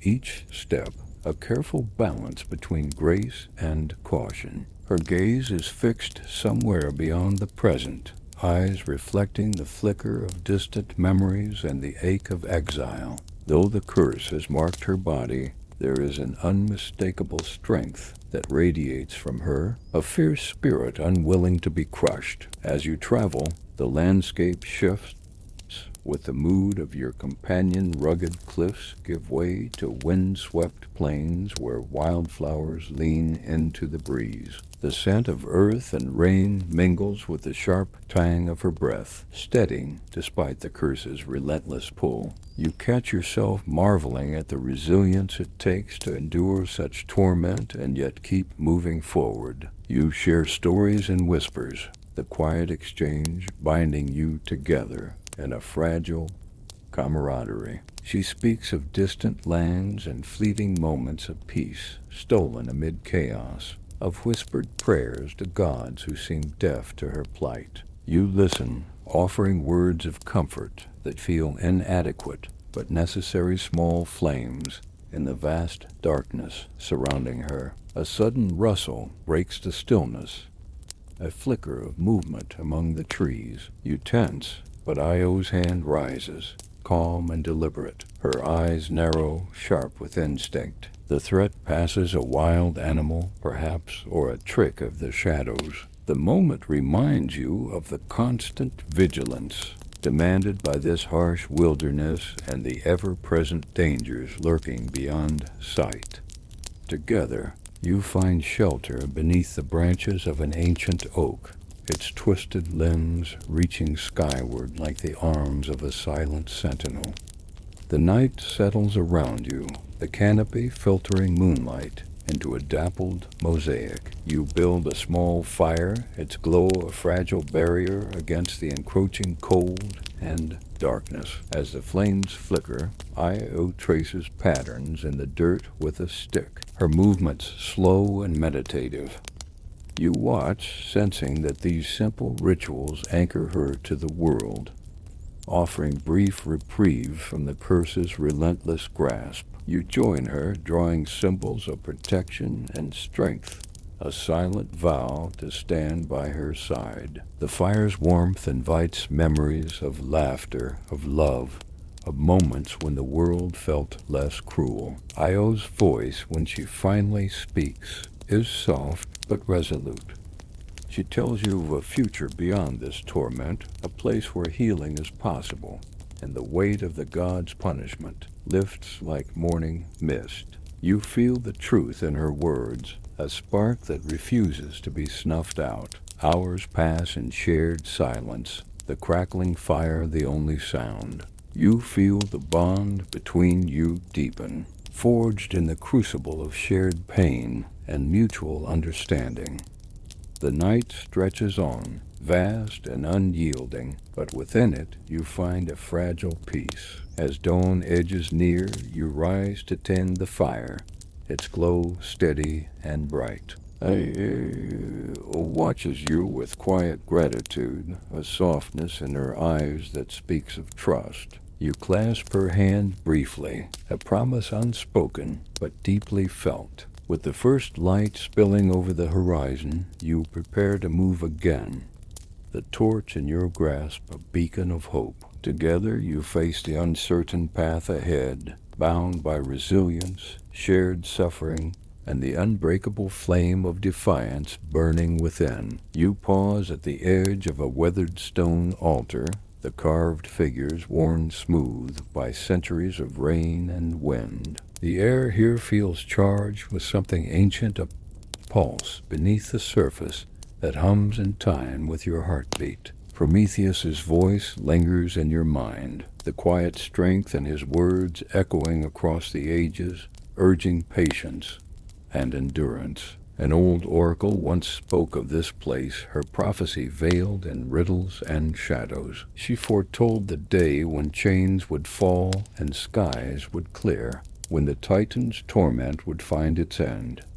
You wonder how many generations have waited in silent hope for that promise to unfold. Their faith is unyielding as the rock beneath your feet. The altar's surface is cool beneath your hands, and you trace the faded symbols, a circle enclosing a flame, surrounded by intertwined serpents. These markings seem to embody the paradox of fire itself, both life-giving and consuming, a gift and a curse entwined. You feel a shiver run down your spine, as if the stone carries the weight of countless prayers whispered into the void. You light your torch anew, the flame crackling to life with a sudden burst of energy. The glow illuminates the altar's intricate carvings, casting shifting shadows that dance like specters.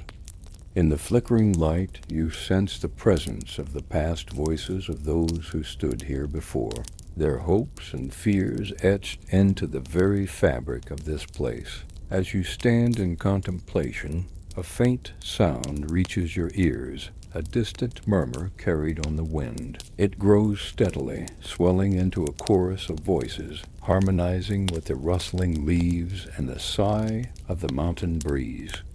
You close your eyes, letting the sound wash over you, a chorus of silent prayers and enduring faith. Prometheus's chains clink softly behind you, a constant reminder of the sacrifice etched into this land. You turn to see his figure, stoic and unyielding, bound yet unbroken. His eyes meet yours, a spark of recognition passing between you, a silent pact to carry this burden together. The sun dips lower, casting long shadows that stretch like fingers across the rocky ground. You kneel before the altar, placing your torch within a shallow basin carved into the stone. The flame dances, small but fierce, a symbol of resilience in the face of despair. You whisper a vow, words carried on the breeze to honor the sacrifice, to keep the flame alive, and to hold fast to the promise of release. The mountain seems to respond, a low rumble vibrating through the earth, as if acknowledging your pledge. Night falls, and the stars emerge, piercing the darkness with cold fire. You sit beside Prometheus, the silence between you filled with unspoken understanding. The path ahead remains uncertain, but within this moment, you find strength, a beacon shining steadily against the gathering shadows.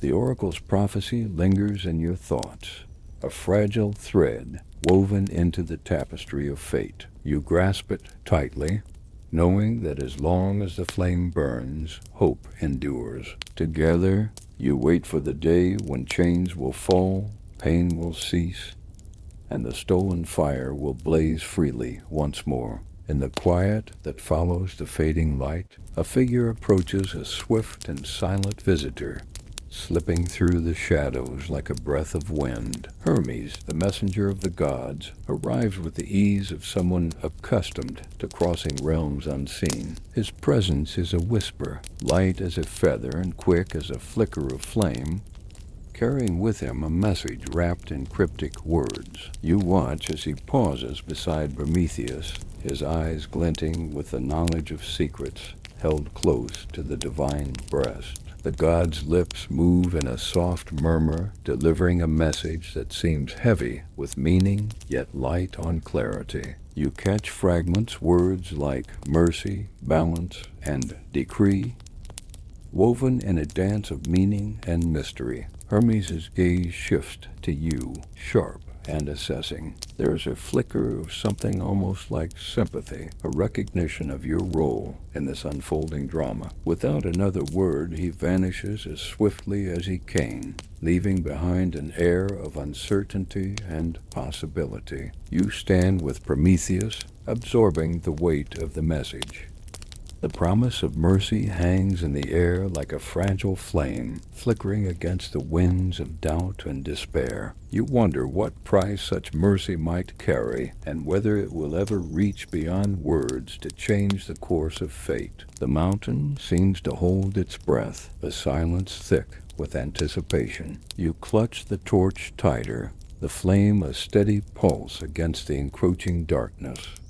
The eagle's cry echoes faintly in the distance, a reminder that punishment is never far away. Yet, amid the uncertainty, a seed of hope takes root, a quiet assurance that the relentless torment may one day find its end. You meet Prometheus's gaze again, and in his eyes you see the faintest glimmer of relief, a light that defies even the harshest chains.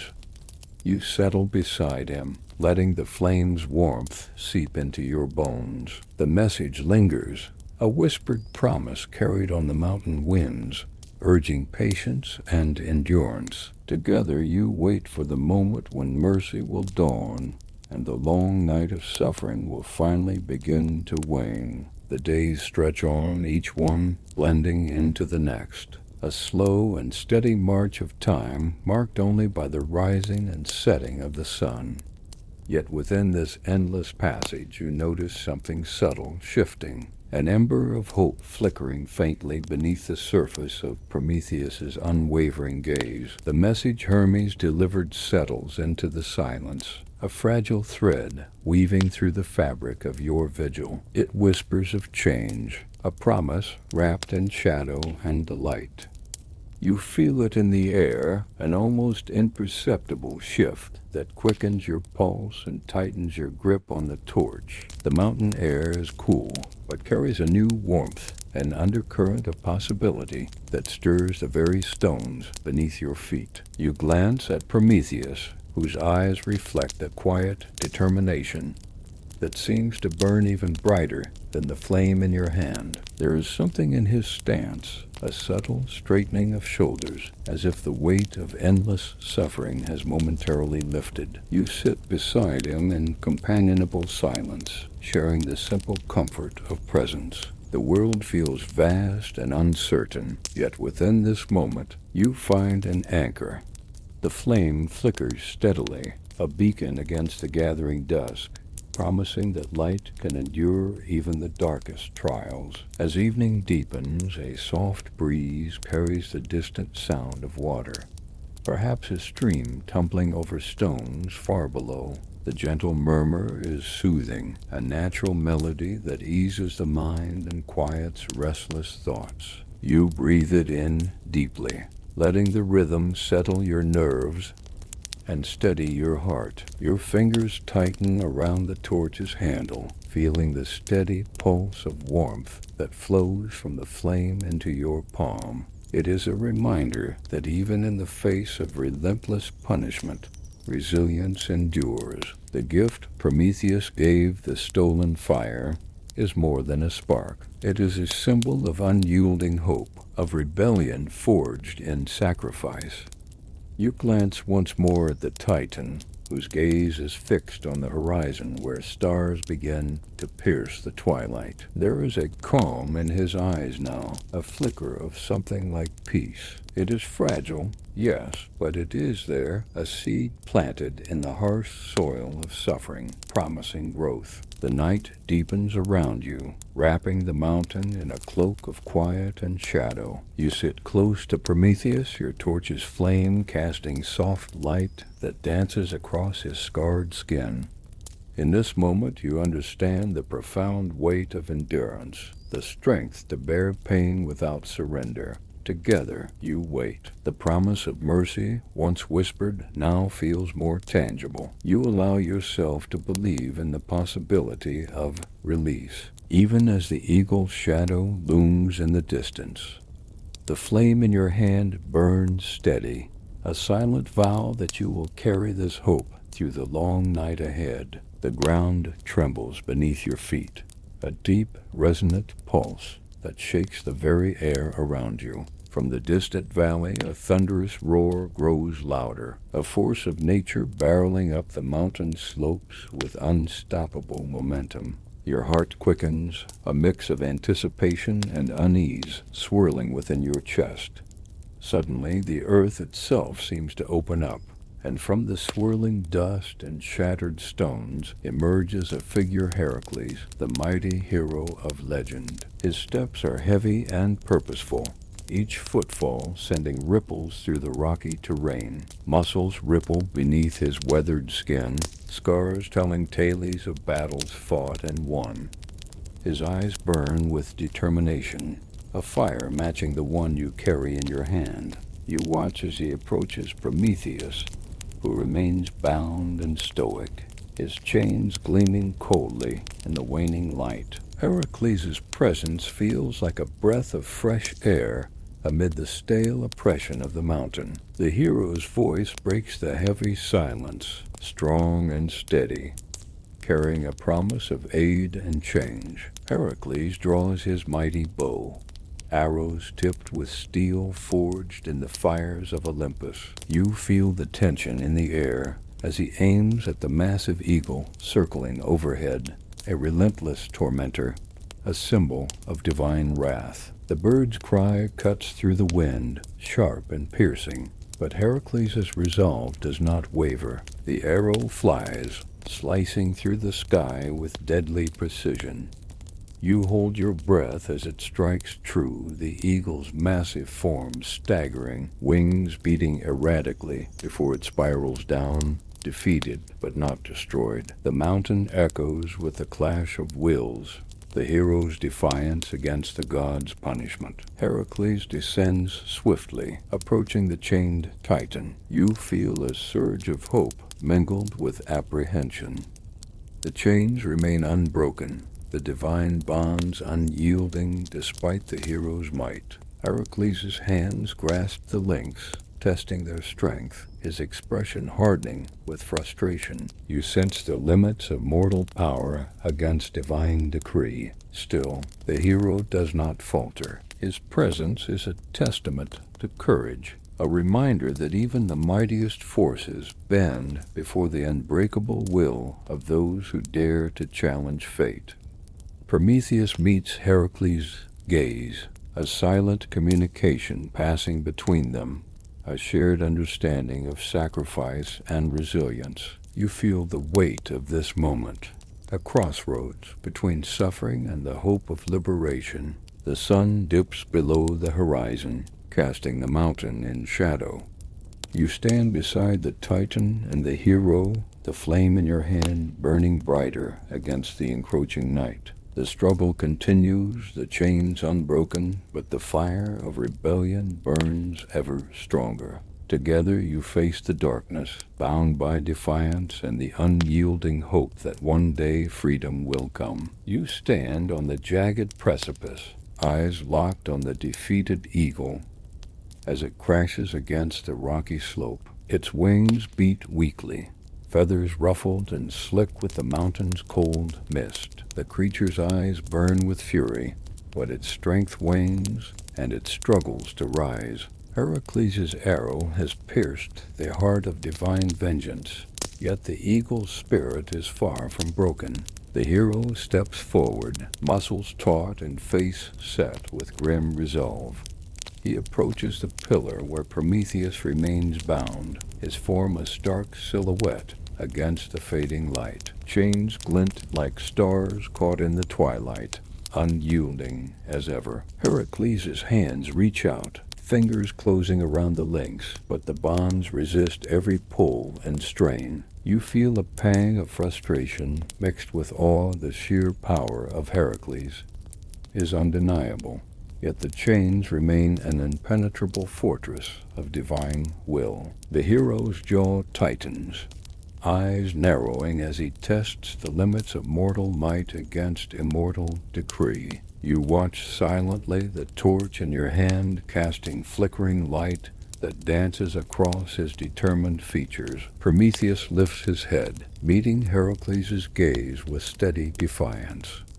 There is no plea in his eyes, only the enduring fire of rebellion and sacrifice. The hero nods in acknowledgement, a silent promise of solidarity in the face of overwhelming odds. You sense that Heracles' presence is more than mere strength. It is a symbol of hope, a beacon that shines through the darkness of eternal punishment. The eagle, though wounded, flutters to its feet, talons scraping the stone with a rasping sound that echoes in the still air.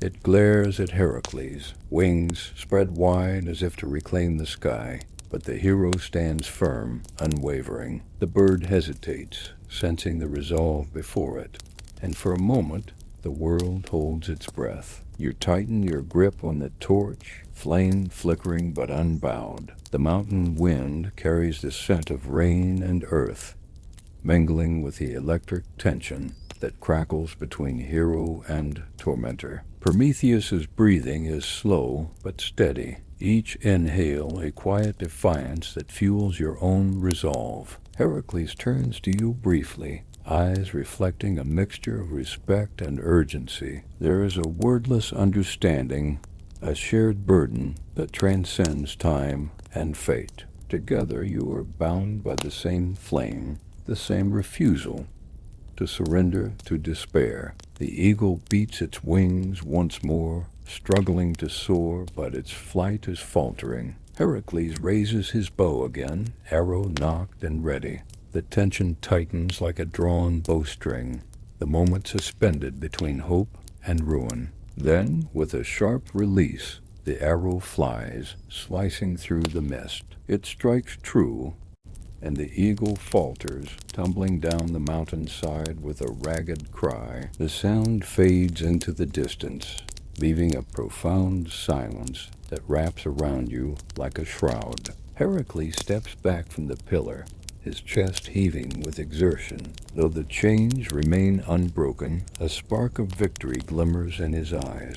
The eagle's defeat is a blow struck against the unyielding forces that bind Prometheus, a crack in the armor of divine punishment. You approach the Titan, torch held high, casting light on his weathered face. His expression is unreadable, but you sense a quiet gratitude beneath the surface, a recognition of the effort made, the courage displayed. The mountain air grows colder as dusk deepens, shadows lengthening across the rocky ledge. You settle beside Prometheus, the torch's flame steady and warm, a small but unwavering beacon in the gathering dark. The chains clink softly, a constant reminder of the battle yet to be won. But within the silence, you feel a growing strength, a promise that the fire of rebellion will not be quenched, no matter the cost. Together, you and Heracles stand against the night, guardians of a flame that burns eternal. The struggle continues, but so does hope, a defiant spark in the heart of endless torment. You kneel beside the unyielding chains, feeling their cold bite beneath your fingertips. The links are flawless, forged from a metal that hums with divine power, unbreakable by any mortal hand. Despite Heracles' might and countless efforts, these bonds remain steadfast, a testament to the absolute authority of the gods. You glance upward to Prometheus, whose gaze is steady despite the cruel weight pressing down on his wrists and ankles. The Titan's breathing is slow, deliberate, an unspoken mantra of endurance. His body bears the scars of countless assaults, yet the fire in his eyes burns brighter than ever. You realize the chains are not merely physical restraints, but a symbol of defiance, a mark of punishment that echoes through eternity. They are a reminder that even the most powerful can be held captive when divine will demands it. You sit back on your heels, torch in hand, the flickering flame casting warm light across the rough stone. The wind whispers through the crags, carrying the distant call of an eagle circling high above, a cruel reminder of the torment that will soon begin anew. You steel yourself, knowing that the cycle of pain is unending, yet your resolve deepens with each passing moment. Your thoughts drift to the paradox of Prometheus's punishment, immense suffering paired with an unbreakable spirit. The chains may bind his body, but his will remains free, unshackled by pain or despair. You feel a surge of respect tinged with sorrow as you witness the Titan's silent battle against the god's decree. You glance at the horizon where twilight bleeds into night. The stars begin to pierce the velvet sky, their cold light reflecting the timeless nature of this punishment. You wonder how many have borne witness to this scene across the ages. How many souls have drawn strength from the unyielding flame of rebellion? The torch's flame dances in the evening breeze, a flickering pulse that mirrors the fire in your chest. You raise it slightly, casting long shadows that stretch toward Prometheus's chained form, a gesture of solidarity and hope. In this quiet moment, the boundaries between mortal and divine seem to blur, united by shared endurance. Suddenly, the distant cry of the eagle pierces the silence, a sharp, piercing sound that cuts through the night like a blade. You tighten your grip on the torch, flame flaring as if in response to the call. The Titan's muscles tense, prepared once more for the agony to come. You stand beside him, torch held high, a silent sentinel against the relentless torment. The eagle swoops down with deadly grace, talons extended and eyes blazing. You watch helplessly as it strikes, the impact sending a jolt through your bones. Yet, amidst the pain, Prometheus's expression remains unbroken. His breathing steadies quickly, the wounds beginning to close as night swallows the mountain. The chains hold fast, the eagle retreats, and you're left in the stillness bearing witness to the eternal struggle. You settle once more beside the Titan, torch flame casting a gentle glow. The night is deep and cold, but the fire's warmth is a beacon in the darkness. You vow to remain steadfast, to carry this flame through the endless night, bound by loyalty and the enduring spirit of rebellion. The air shifts, heavy with an electric charge as a presence descends upon the mountain top. A command from Zeus himself, the king of gods, rippling through the storm-racked skies. The braziers lining the terrace flare to life, casting jagged shadows that leap across the stone like living spirits. You feel the weight of the moment pressing down on your shoulders, the gravity of divine authority manifesting in every crackle of lightning. Prometheus remains bound, stoic as ever, though you detect a flicker of tension in his taut muscles. The eagle is silent, perched like a dark sentinel, eyes reflecting the storm's fury. You clutch your torch tightly, its flame flickering but unyielding, a beacon of defiance amid the gathering tempest. A figure emerges from the swirling mists, Zeus, towering and regal, his presence commanding the storm itself. His eyes blaze with incandescent fire, but beneath the thunder lies a note of reluctant concession. The king of gods surveys the scene with a gaze that balances wrath and reason, justice and mercy, entwined in a delicate dance. His voice, when it comes, rolls across the terrace like distant thunder, deep and resonant.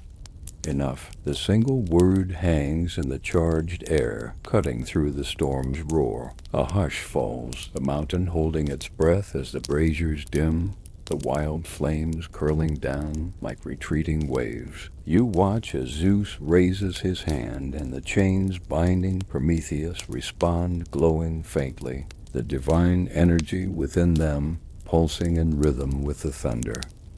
The chains remain strong, unbroken, but the aura around them softens, lessening the harsh grip of torment. You sense a shift, a subtle easing of the eternal punishment. The eagle, too, seems to acknowledge the change, its fierce gaze softening before it spreads its massive wings and takes flight into the stormy sky. The cry it releases is less a scream of rage and more a solemn farewell, echoing off the cliffs and fading into the distance. Prometheus exhales deeply, the tension easing from his frame. His eyes meet yours, and in that look, a quiet gratitude glimmers an unspoken thanks for your unwavering presence through the darkest hours. You feel the bond between you strengthen, forged in pain and solidarity.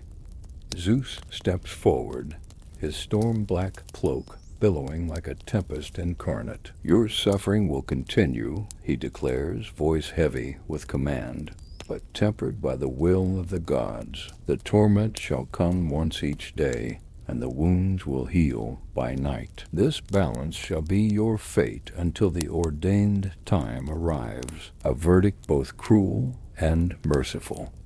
You absorb its weight, knowing that Prometheus's punishment persists, but with a modicum of reprieve. The mountain seems to breathe with the tension of this resolution, the storm gradually abating as if Zeus' word calms the very elements. As the god turns to depart, the braziers dim to a gentle glow, and the storm clouds part, revealing a patch of starlit sky. You feel the warmth of the torch deepen in your hand, the flame steady against the cooling air, a symbol of hope amid suffering.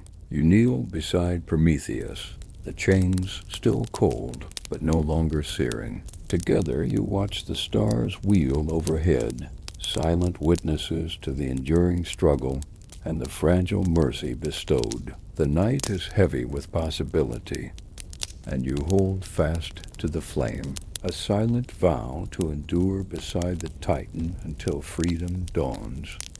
A quiet stillness settles over the mountaintop, a fragile calm that contrasts sharply with the storm's retreat. The night air is crisp, carrying the scent of damp stone and pine, mingling with the faint warmth of your torch. You sit beside Prometheus, the chains around his wrists and ankles now glowing with a softer light, a delicate truce woven between punishment and mercy. The Titan's gaze drifts upward, tracing the path of distant stars winking through the thinning clouds. You feel the weight of centuries pressing down on this moment, a tapestry of suffering and hope stretched taut across the fabric of time.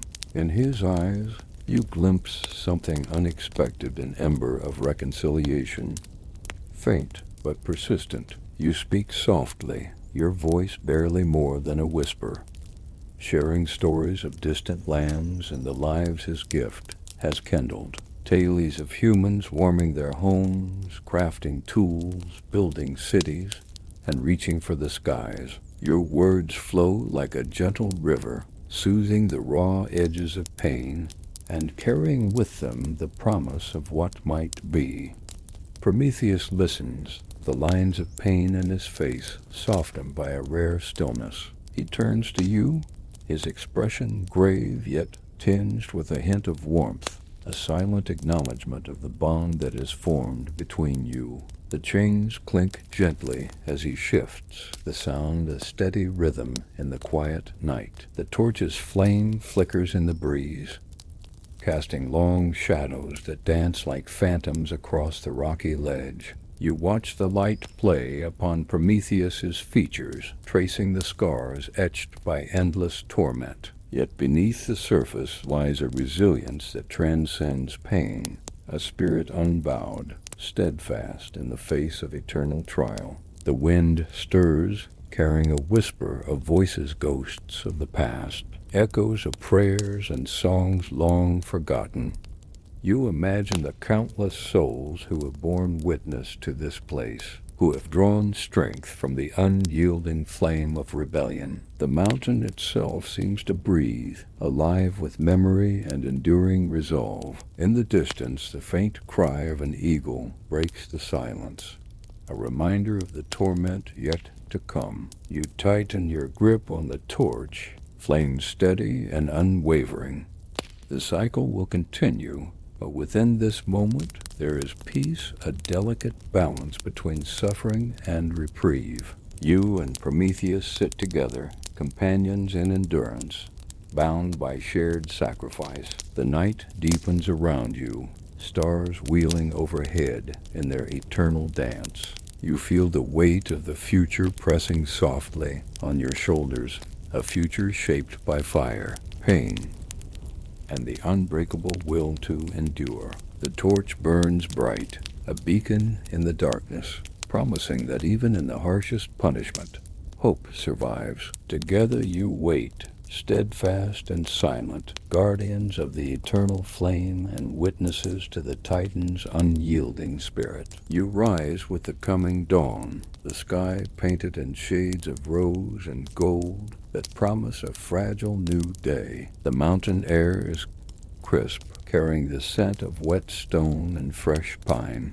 Beside you, Prometheus remains bound, his gaze fixed on the horizon where light chases away the shadows. You hold your torch close, the flame steady despite the chill. The warmth from the fire seeps into your bones, a small comfort against the relentless cold. You feel the weight of your vigil, a silent promise to stand beside the Titan through endless cycles of pain and healing. Each day brings a new battle, a test of endurance against the unyielding chains and the predatory eagle. Prometheus's body is marked by the scars of countless assaults, yet his spirit remains unbroken. You watch the slow rise and fall of his chest, each breath a testament to resilience.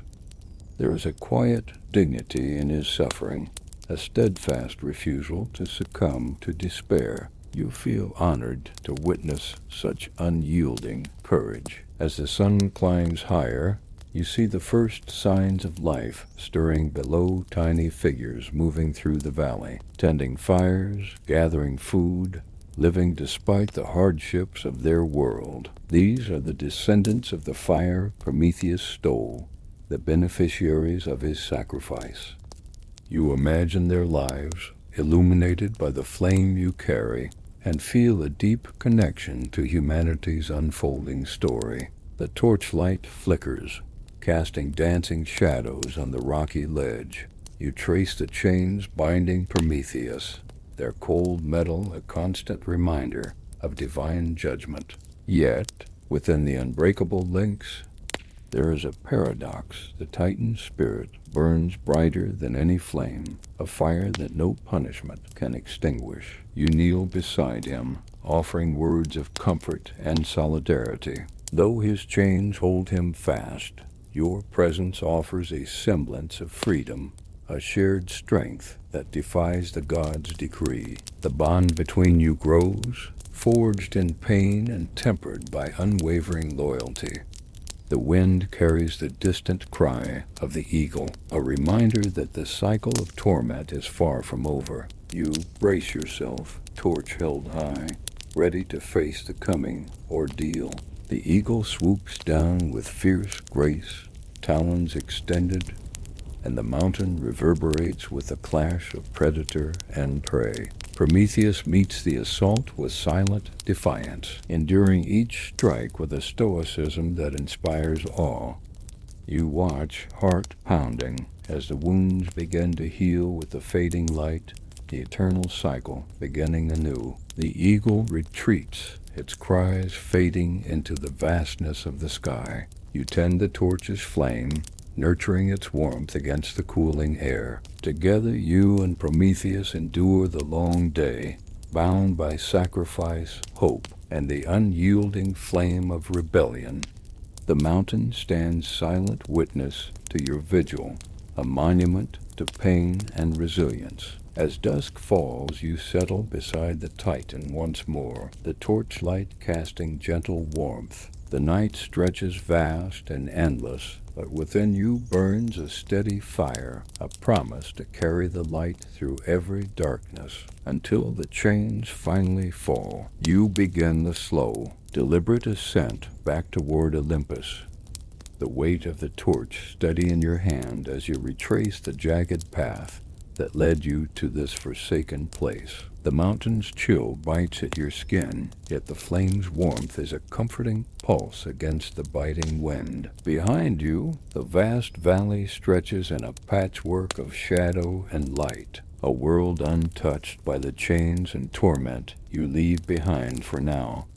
Each step upward feels heavier, not from the mountain's steep incline, but from the burden of what you carry, both literal and unseen. You hold not just a flame, but the hope and defiance of a titan condemned by gods. The fire in your palm is a fragile beacon, a symbol of rebellion and sacrifice that you vow to protect. The path narrows as you approach the peaks, where clouds swirl like restless spirits, and the air thins into a brittle chill. The wind whispers ancient secrets through the pines, voices lost to time, but echoing in your ears. You pause to catch your breath, eyes tracing the jagged horizon where marble pillars rise like sentinels guarding the divine realm. Behind those walls lies Olympus, the seat of power and judgment, home to gods whose whims shape the fate of mortals and immortals alike. You feel the weight of their gaze upon you, a mixture of disdain,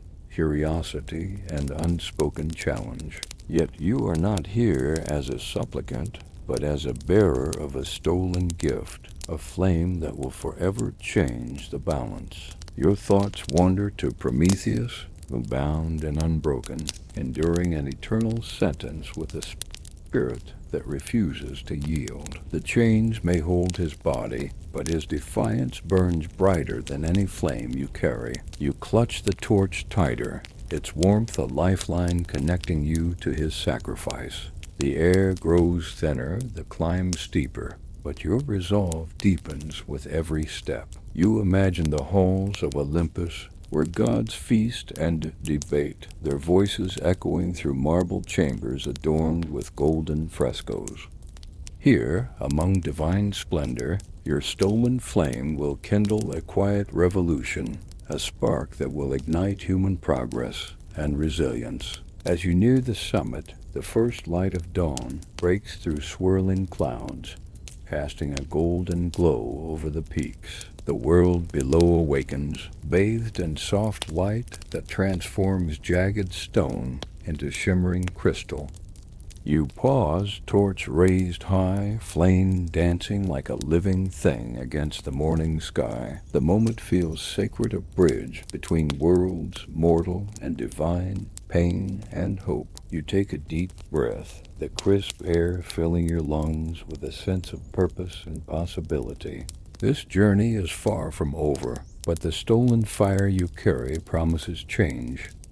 With steady steps, you cross the threshold back into Olympus, the marble cold beneath your feet. The gods watch in silence, their expressions inscrutable as you move through their halls. You feel their power, their judgment, but you remain unshaken. The flame in your hand is a challenge, a reminder that even divine authority can be questioned. You approach the chamber where the gift will be entrusted to humanity, a sacred space where fire will ignite hearths, forge tools, and fuel dreams. The air hums with anticipation, the weight of countless futures resting on this stolen spark. You lower the torch carefully, the flame leaping into a waiting vessel, ready to carry its light beyond the reach of gods. As you release it, a sense of peace washes over you, a moment of triumph born from sacrifice. Though Prometheus remains bound, the flame you bear will travel far, illuminating the path of mankind. You step back, torch extinguished, heart full, ready to bear witness to the legacy of defiance and hope you have helped kindle. You find yourself amidst the grandeur of Olympus once again, a place where immortal light mingles with shadows cast by towering columns and gleaming marble floors. The air here hums with a potent mix of power and eternity, a silent testament to the gods' dominion over all realms. Yet despite the splendor, you feel a subtle shift, a crack in the facade that hints at change, born of sacrifice and defiance. Prometheus, the titan who dared defy Zeus himself, now occupies a different space among the gods. His chains remain, but there's a subtle respect in the way the other immortals regard him, a recognition that goes beyond punishment and fear. You notice Athena's gaze lingering on the bound figure with something akin to admiration, while Hermes moves with a lightness that speaks of unspoken alliances. You walk through the grand halls with the weight of the stolen flame still heavy in your thoughts. The fire has transformed humanity's destiny, igniting not only hearths, but the very spark of civilization, art, science, and rebellion. Here, in Olympus's heart, you sense the ripple effects of Prometheus's gift, woven into the fabric of divine and mortal realms alike. The walls around you shimmer with frescoes depicting heroic deeds and divine interventions. You pause before one that shows Prometheus bestowing fire to humankind, a moment frozen in eternity. The figures seem alive in the torchlight, their expressions filled with awe, gratitude, and defiance. You imagine the countless generations who will look upon this image and find inspiration. As you move deeper into the palace, you feel the watchful eyes of the gods. Zeus's presence is near, but tempered less storm, more lingering power. You sense that the king of gods has accepted, begrudgingly perhaps, that Prometheus's act has irrevocably changed the cosmic order. The chains may bind the titan, but the flame he gave remains free, kindling hope and rebellion far beyond Olympus's reach. You come upon a quiet chamber where the stolen flame is kept, a sacred hearth that burns with eternal light. Its warmth fills the space, softening the marble's cold austerity. You hold your hand near the fire, feeling its gentle pulse, a reminder of what was risked and what was won. This flame is more than heat. It is the essence of defiance, a living symbol of the Titan's sacrifice. You reflect on the paradox of Prometheus's place here, bound and yet honored, punished and yet revered. His legacy is etched not only in chains and wounds, but in the hearts of mortals and immortals alike. You realize that his suffering has forged a new understanding among the gods, a recognition that even rebellion holds power and purpose. The chamber grows quiet, filled only with the crackle of the eternal fire. You feel a presence beside you, Prometheus himself, his eyes softer now, reflecting centuries of pain and resilience. Though still bound, there is a calm in his demeanor, a subtle peace born of acceptance and hope. You stand together before the hearth, the stolen flame illuminating the shadows. The weight of eternity presses down, but within that pressure lies the promise of transformation. The Titan's sacrifice has kindled a flame that will never die,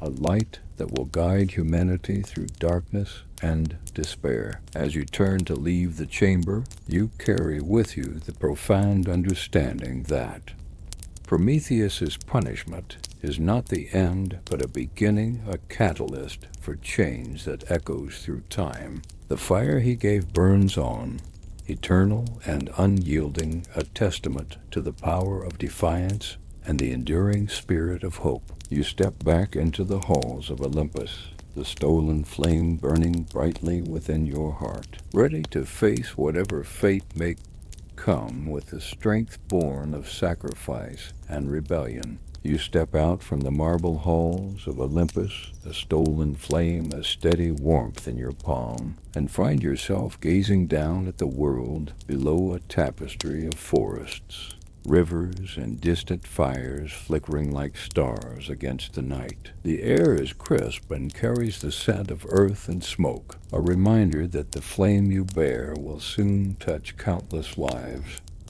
igniting both hearth and heart. You think of the endless possibilities this fire holds, the warmth it will bring to cold nights, the light piercing the darkest shadows, the spark that will kindle invention, art, and revolution. This gift, stolen from the gods, is more than a tool.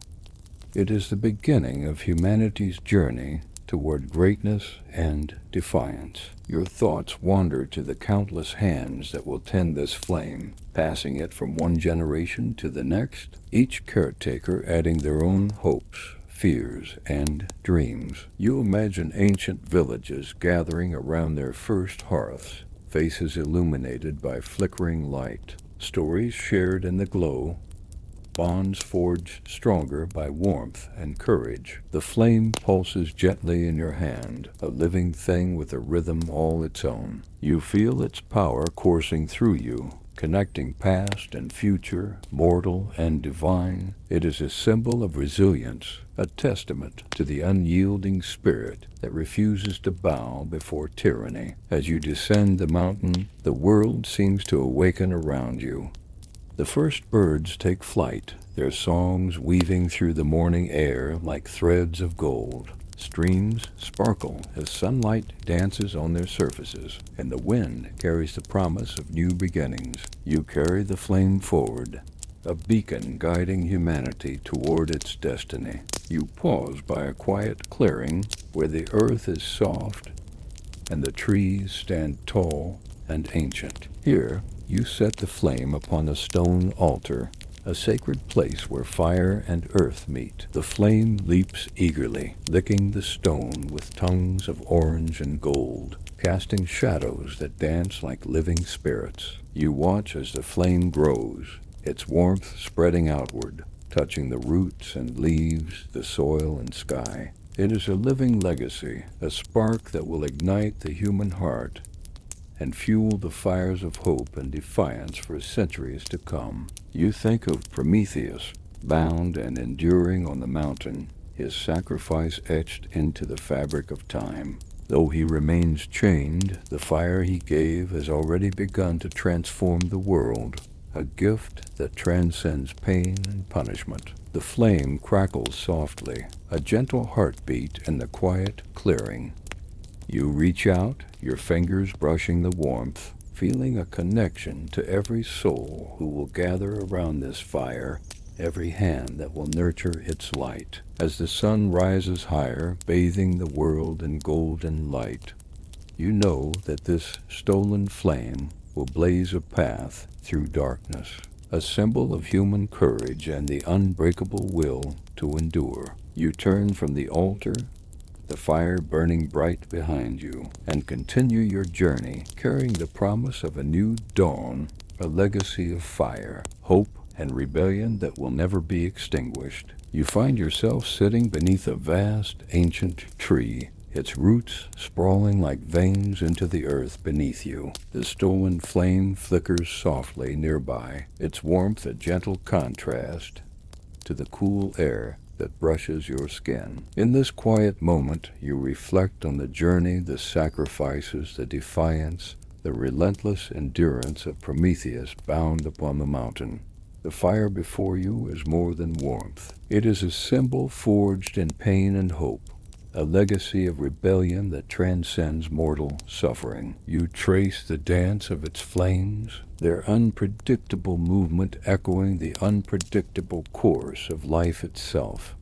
Like the fire, human history is shaped by moments of brilliance born from struggle and sacrifice. Your thoughts drift to the paradox of rebellion, the cost of defying authority weighed against the promise of freedom. Prometheus's punishment is severe, yet his gift has sparked the flame of civilization, illuminating paths unknown and inspiring countless acts of courage.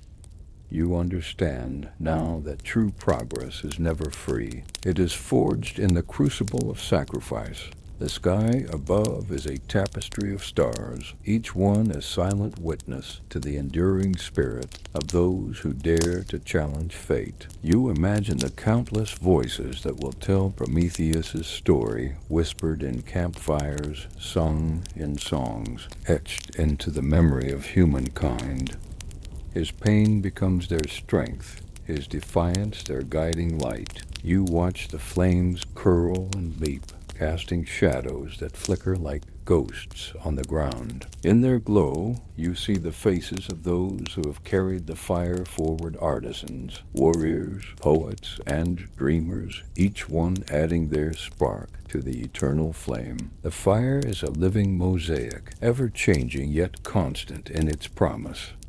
You reach out, fingers brushing the warmth, feeling the pulse of resilience that courses through it. The fire is a teacher, imparting lessons of endurance, hope, and transformation. It reminds you that every act of rebellion, no matter how small, contributes to a greater tapestry of change. The night deepens, wrapping the world in a soft embrace. You lean back against the tree, eyes closed, letting the fire's warmth seep into your bones. The weight of the world feels lighter here, tempered by the knowledge that even in suffering there is purpose, and in sacrifice there is hope. You vow to carry this understanding forward, to honor the legacy of Prometheus by nurturing the flame within yourself and others. The path ahead is uncertain, but the fire will guide you, a steadfast companion in the journey through darkness.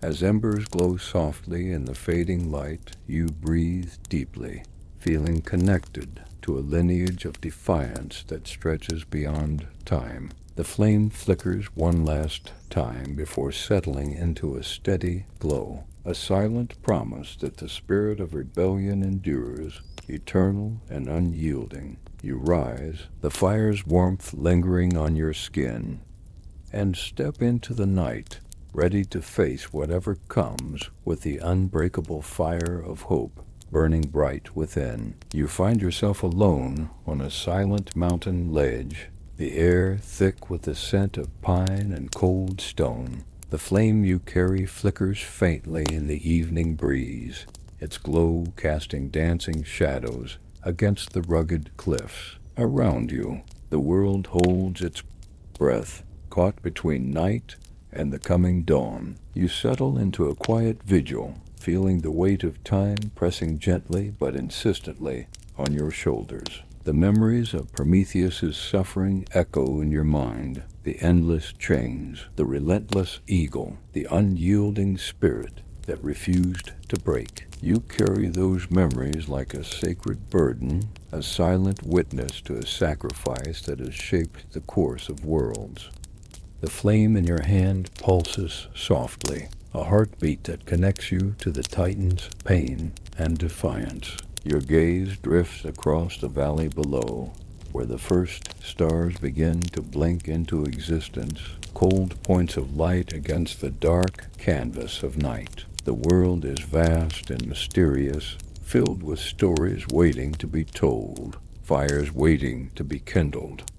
You feel a profound connection to all those unseen lives, bound by the same flame of endurance and hope. The wind stirs, carrying whispers that seem to rise from the very earth, a chorus of voices from the past, present, and future. You listen, letting the sound wash over you, a reminder that no suffering is ever truly isolated. The chains that bind Prometheus are heavy, but they cannot silence the echoes of courage and rebellion that ripple through time. You close your eyes briefly, breathing deeply, feeling the cool mountain air fill your lungs. The torch's flame wavers, then steadies, a symbol of resilience amid fragility.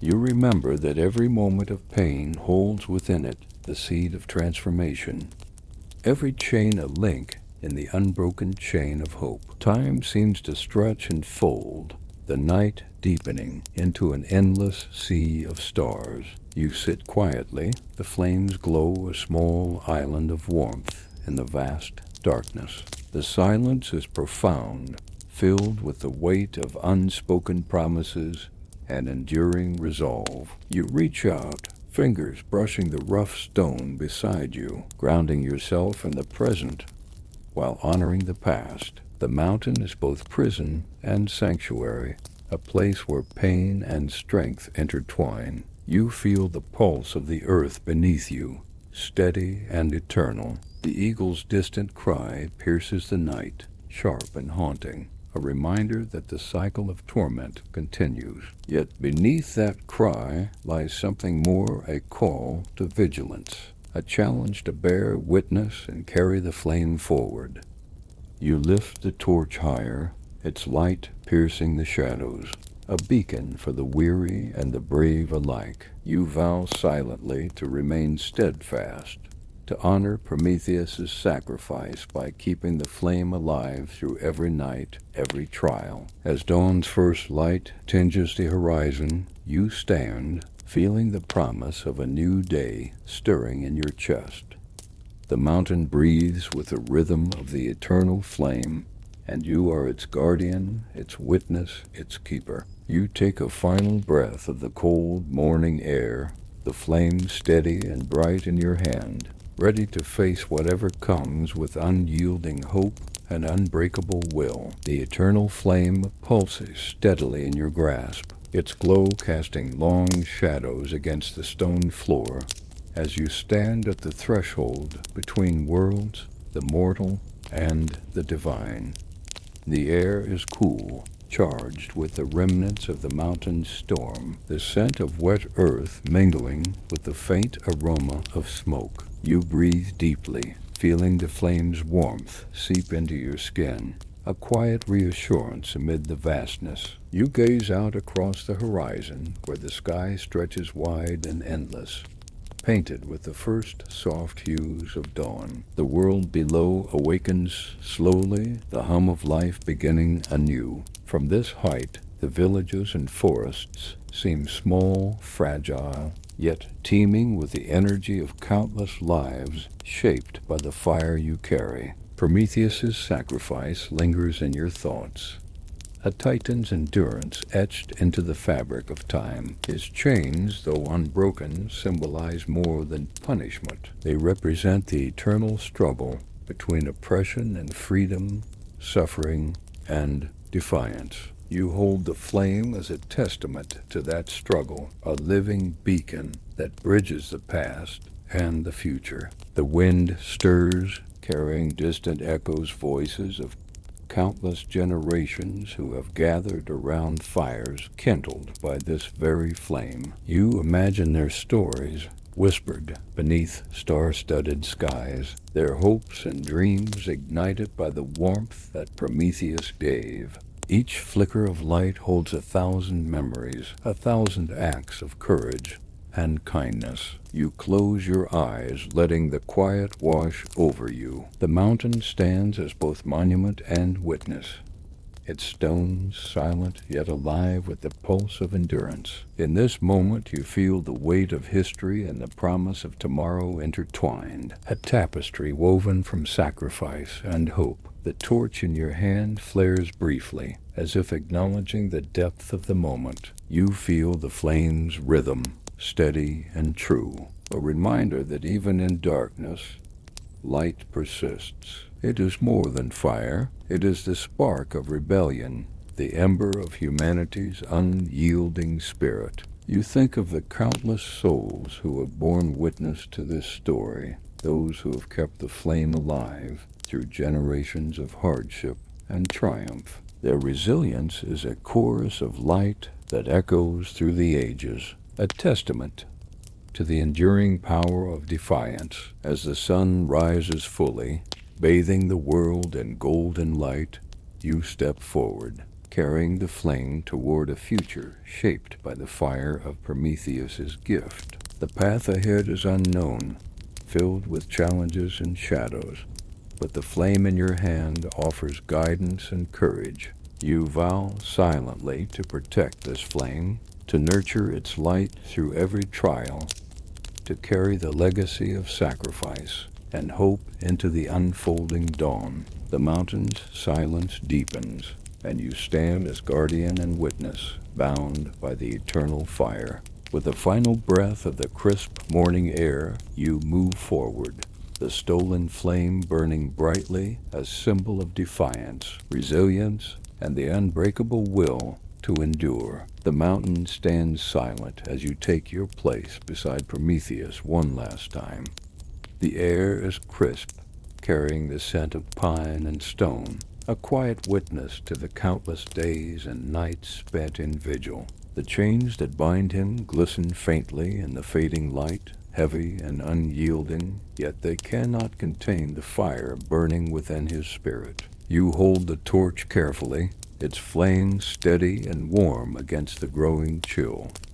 Around you, shadows lengthen, stretching across the rugged landscape like whispers of the past. The sky above shifts slowly from twilight to night, a tapestry of stars unfolding in silent grandeur. You feel the weight of eternity pressing softly upon you, a reminder of the endless cycle of suffering and hope. Prometheus's gaze meets yours, and in his eyes you see a flicker of something profound resilience, defiance, and a quiet peace born from unbroken resolve. The Titan's body may be chained, but his spirit soars free, a beacon that no punishment can dim. You sense that your presence here is more than companionship. It is a shared testament to sacrifice and endurance. The flame in your hand dances gently, casting light on the worn lines of his face and the scars that tell stories beyond words. Each flicker holds memories of pain and courage, rebellion and redemption. You remember the countless times the eagle descended, the harsh torment, and the healing that followed like night yielding to dawn. You breathe deeply, letting the cool air fill your lungs, feeling the steady warmth of the flame in your palm. This light is a bridge between worlds, a connection that spans mortal and divine, past and future. It is a symbol of the unbreakable will to endure, to hope, and to fight against darkness. The mountain around you is quiet, the only sound the soft rustle of the wind through ancient pines. You close your eyes for a moment, savoring the stillness, the sacredness of this vigil.